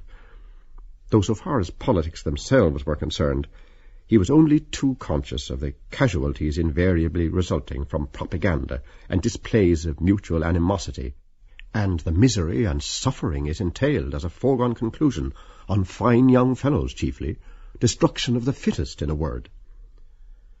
Anyhow, upon weighing the pros and cons, getting on for one as it was high time to be retiring for the night. The crux was, it was a bit risky to bring him home, as eventualities might possibly ensue, somebody having a temper of her own sometimes, and spoil the hash altogether, as on the night he misguidedly brought home a dog, breed unknown, with a lame paw. Not that the cases were either identical or the reverse, though he had hurt his hand to Ontario Terrace, as he very distinctly remembered, having been there, so to speak. On the other hand, it was altogether far and away too late for the Sandymount or Sandycove suggestion, so that he was in some perplexity as to which of the two alternatives. Everything pointed to the fact that it behoved him to avail himself to the full of the opportunity, all things considered. His initial impression was that he was a bit standoffish, or not over-effusive, but it grew on him some way. For one thing, he mightn't what you call jump at the idea if approached, and what mostly worried him was he didn't know how to lead up to it, or word it exactly, supposing he did entertain the proposal, as it would afford him very great personal pleasure if he would allow him to help to put coin in his way, or some wardrobe, if found suitable. At all events, he wound up by concluding, eschewing for the nonce, hide-bound precedent, a cup of Epsom cocoa and a shakedown for the night, plus the use of a rug or two and overcoat doubled into a pillow. At least he would be in safe hands, and as warm as a toast on a trivet. He failed to perceive any very vast amount of harm in that, always with the proviso no rumpus of any sort was kicked up. A move had to be made, because that merry old soul, the grass widower in question, who appeared to be glued to the spot, didn't appear in any particular hurry to wend his way home to his dearly beloved Queenstown, and it was highly likely some spunger's bawdy house of retired beauties off Sheriff Street Lower would be the best clue to that equivocal character's whereabouts for a few days to come, alternately racking their feelings, the mermaids, with 6-chamber revolver anecdotes verging on the tropical, calculated to freeze the marrow of anybody's bones, and mauling their large-sized charms between whiles with rough and tumble gusto, to the accompaniment of large potations of potheen, and the usual blarney about himself. For as to who he in reality was, let XX equal my right name and address, as Mr. Algebra remarks, pass him. At the same time, he inwardly chuckled over his repartee to the blood-announced champion about his God being a Jew. People could put up with being bitten by a wolf, but what properly riled them was a bite from a sheep. The most vulnerable point, too, of tender Achilles, your God was a Jew, because mostly they appeared to imagine he came from Carrick-on-Shannon or somewhere about in the county Sligo. I propose, our hero eventually suggested, after mature reflection, while prudently pocketing her photo. As it's rather stuffy here, you just come with me and talk things over. My diggings are quite close in the vicinity. You can't drink that stuff. Wait, I'll just pay this lot. The best plan clearly being to clear out, the remainder being plain sailing, he beckoned, while prudently pocketing the photo, to the keeper of the shanty, who didn't seem to... Yes, that's the best, he assured Stephen, to whom, for the matter of that, Brazenhead or him or anywhere else was all more or less... All kinds of utopian plans were flashing through his, Bloom's, busy brain. Education, the genuine article, literature, journalism, prize tidbits, up-to-date billing, hydros and concert tours in English watering resorts packed with theatres, turning money away, duets in Italian with the accent perfectly true to nature, and a quantity of other things. No necessity, of course, to tell the world and his wife from the housetops about it, and a slice of luck. An opening was always wanted, because he more than suspected he had his father's voice to bank his hopes on, which it was quite on the cards he had, so it would be just as well, by the way no harm, to trail the conversation in the direction of that particular red herring. Just to. The cabby read out of the paper he had got hold of that the former Viceroy, Earl Cadogan, had presided at the Cab Drivers' Association dinner in London somewhere. Silence with a yawn or two accompanied this thrilling announcement. Then the old specimen in the corner, who appeared to have some spark of vitality left, read out that Sir Anthony MacDonald had left Euston for the Chief Secretary's lodge, or words to that effect, to which absorbing piece of intelligence Echo answered why. Give us a squint at that literature, grandfather, the ancient mariner put in, manifesting some natural impatience. And welcome, answered the elderly party thus addressed. The sailor lugged out from a case he had a pair of greenish goggles, which he very slowly hooked over his nose and both ears. Are you bad in the eyes? The sympathetic personage like the town clerk queried. Why, answered the seafarer with the tartan beard, who seemingly was a bit of a literary cove in his own small way, staring out of sea-green portholes, as you might well describe them as. I uses goggles reading. Sand in the Red Sea done that. One time I could read a book in the dark, manner of speaking. The Arabian Nights Entertainment was my favourite, and Red as a Rose is she. Thereupon he pawed the journal open, and pored upon, Lord only knows what, Found Drowned, or the exploits of King Willow, ironmonger having made 100 and something second wicket not out for knots, during which time, completely regardless of ire, the keeper was intensely occupied loosening an apparently new or second-hand boot, which manifestly pinched him, as he muttered against whoever it was sold it. All of them who were sufficiently awake enough to be picked out by their facial expressions, that is to say, either simply looking on glumly or passing a trivial remark. To cut a long story short, Bloom, grasping the situation, was the first to rise to his feet, so as not to outstay their welcome, having first and foremost, being as good as his word that he would foot the bill for the occasion, taken the wise precaution to unobtrusively motion to mine host, as a parting shot, a scarcely perceptible sign, when the others were not looking, to the effect that the amount due was forthcoming, making a grand total of 4pence. The amount he deposited unobtrusively in 4 coppers, literally the last of the Mohicans, he having previously spotted on the printed price list for all who ran to read, opposite to him, in unmistakable figures, coffee 2D, confectionery D.O., and honestly well worth twice the money once in a way, as Weatherup used to remark. Come, he counselled, to close the séance. Seeing that the ruse worked and the coast was clear, they left the shelter or shanty together, and the elite society of Oilskin and Company, whom nothing short of an earthquake would move out of their dolce far niente. Stephen, who confessed to still feeling poorly and fagged out, paused for a moment, the door to... One thing I never understood, he said, to be original on the spur of the moment. Why they put tables upside down at night. I mean chairs upside down on the tables in cafes. To which impromptu the never-failing Bloom replied without a moment's hesitation, saying straight off, to sweep the floor in the morning. So saying, he skipped around nimbly, considering, frankly, at the same time apologetic, to get on his companion's right, a habit of his, by the by, the right side being, in classical idiom, his tender Achilles. The night air was certainly now a treat to breathe, though Stephen was a bit weak on his pins. It will, the air, do you good, Bloom said, meaning also the walk, in a moment. The only thing is to walk, then you'll feel a different man. It's not far. Lean on me. Accordingly, he passed his left arm in Stephen's right, and led him on accordingly. Yes, Stephen said, uncertainly, because he thought he felt a strange kind of flesh of a different man approach him, sinewless and wobbly, and all that. Anyhow, they passed the sentry-box with stones, brazier, etc., where the municipal supernumerary, ex-Gumley, was still to all intents and purposes wrapped in the arms of Murphy, as the adage has it, dreaming of fresh fields and pastures new.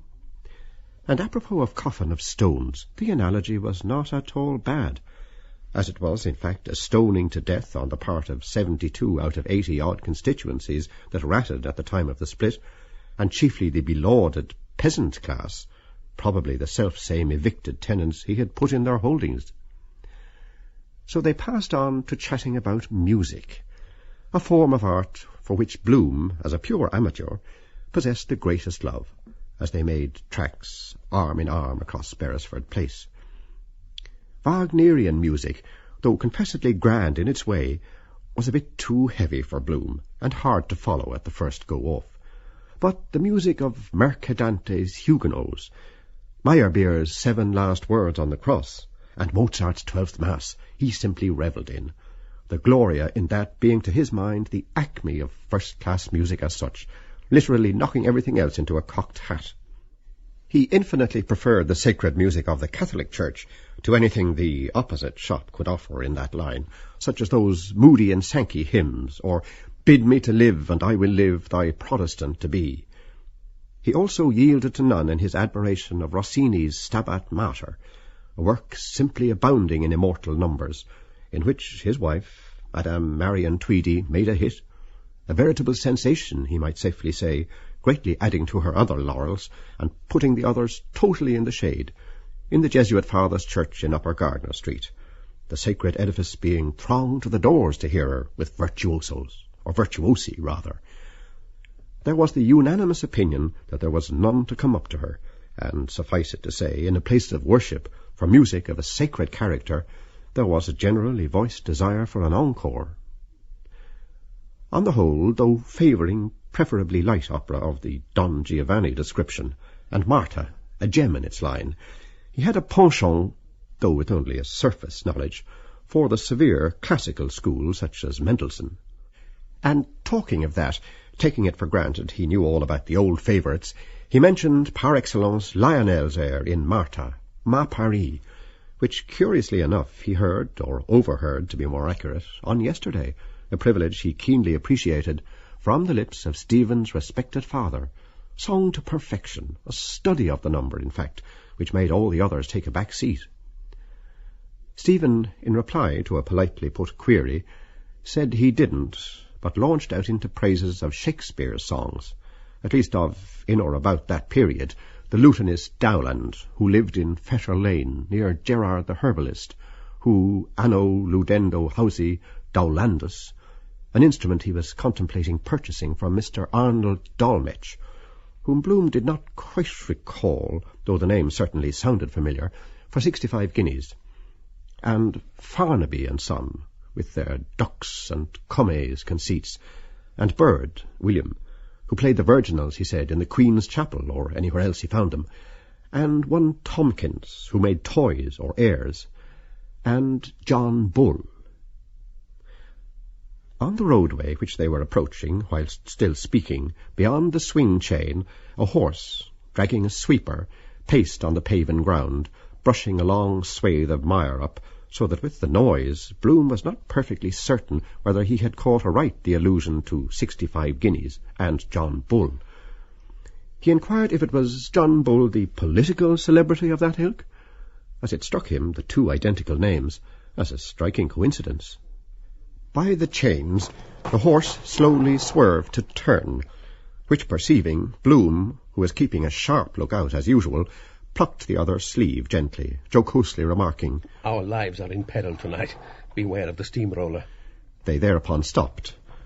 Bloom looked at the head of a horse not worth anything like 65 guineas, suddenly in evidence in the dark, quite near, so that it seemed new, a different grouping of bones and even flesh, because palpably it was a fore-walker, a hip-shaker, a black buttocker, a tail-dangler, a head-hanger, putting his hind foot foremost, the while the lord of his creation sat on the perch, busy with his thoughts.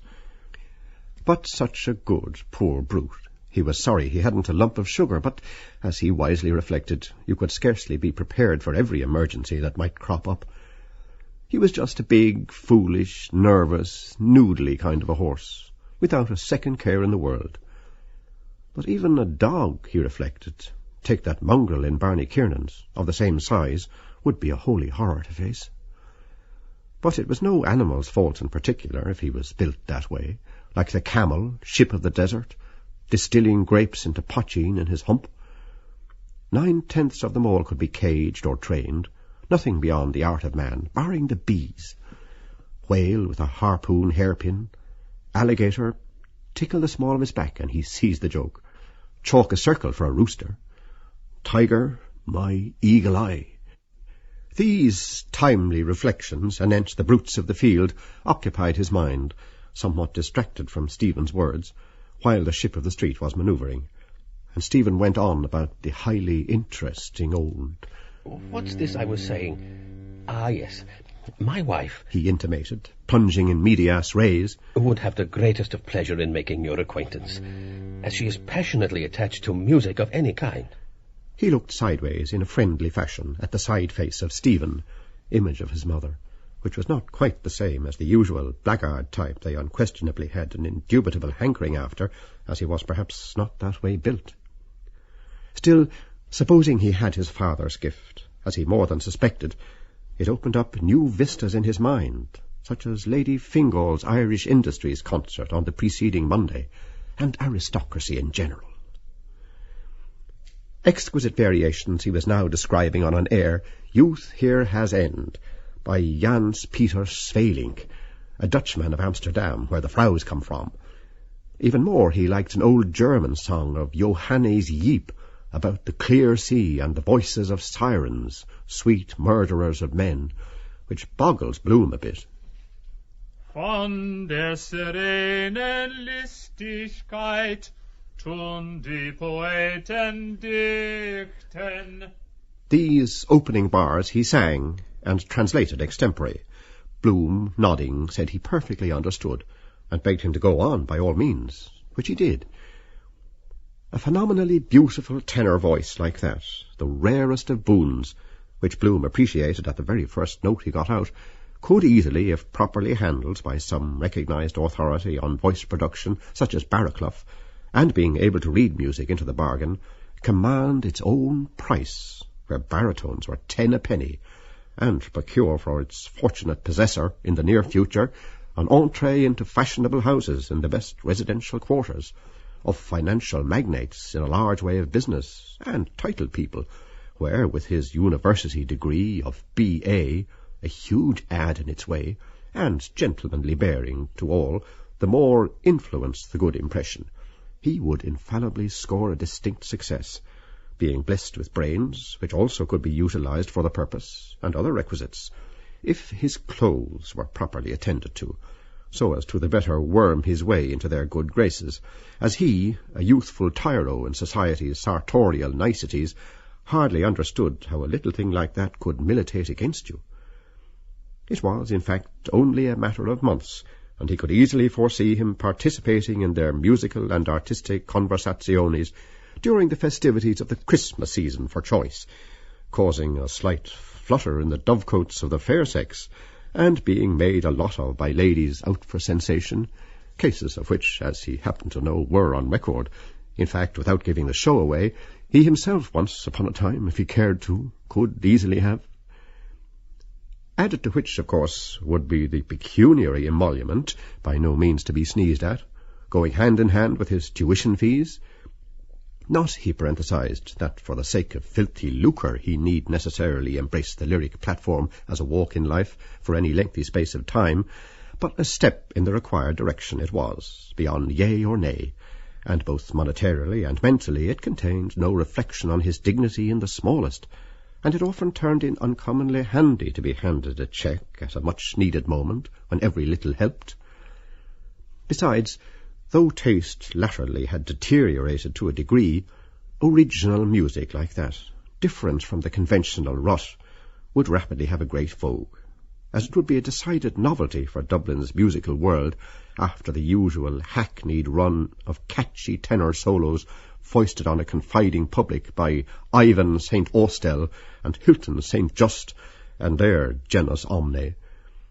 Yes, beyond a shadow of a doubt, he could, with all the cards in his hand, and he had a capital opening to make a name for himself and win a high place in the city's esteem, where he could command a stiff figure and, booking ahead, give a grand concert for the patrons of the King Street house, given a backer-up, if one were forthcoming to kick him upstairs, so to speak, a big if, however, with some impetus of the go-ahead sort to obviate the inevitable procrastination which often tripped up a too-much-fated prince of good fellows, and it need not detract from the other by one iota, as, being his own master, he would have heaps of time to practise literature in his spare moments, when desirous of so doing, without its clashing with his vocal career, or containing anything derogatory whatsoever, as it was a matter for himself alone. In fact, he had the ball at his feet, and that was the very reason why the other, possessed of a remarkably sharp nose for smelling a rat of any sort, hung on to him at all. The horse was just then, and later on, at a propitious opportunity, he purposed, Bloom did, without anyway prying into his private affairs, on the fool's step in where angels principle, advising him to sever his connection with a certain budding practitioner, who, he noticed, was prone to disparage, and even, to a slight extent, with some hilarious pretext, when not present, deprecate him, or whatever you like to call it, which, in Bloom's humble opinion, threw a nasty sidelight on that side of a person's character. No pun intended. The horse, having reached the end of his tether, so to speak, halted, and rearing high a proud, feathering tail, added his quota by letting fall on the floor, which the brush would soon brush up and polish, 3 smoking globes of turds. Slowly, 3 times, one after another, from a full crupper, he mired. And humanely his driver waited till he, or she, had ended, patient in his scythed car. Side by side, Bloom, profiting by the contretemps, with Stephen, passed through the gap of the chains, divided by the upright, and stepping over a strand of mire, went across towards Gardner Street lower, Stephen singing more boldly, but not loudly, the end of the ballad. Und alle Schiffe brücken. The driver never said a word, good, bad, or indifferent. He merely watched the 2 figures, as he sat on his low-backed car, both black, one full, one lean, walk towards the railway bridge, to be married by Father Marr. As they walked, they at times stopped and walked again, continuing their tete-a-tete, which of course he was utterly out of, about sirens, enemies of man's reason, mingled with a number of other topics of the same category, usurpers, historical cases of the kind, while the man in the sweeper car, or you might as well call it the sleeper car, who in any case couldn't possibly hear because they were too far, simply sat in his seat near the end of Lower Gardner Street and looked after their low-backed car.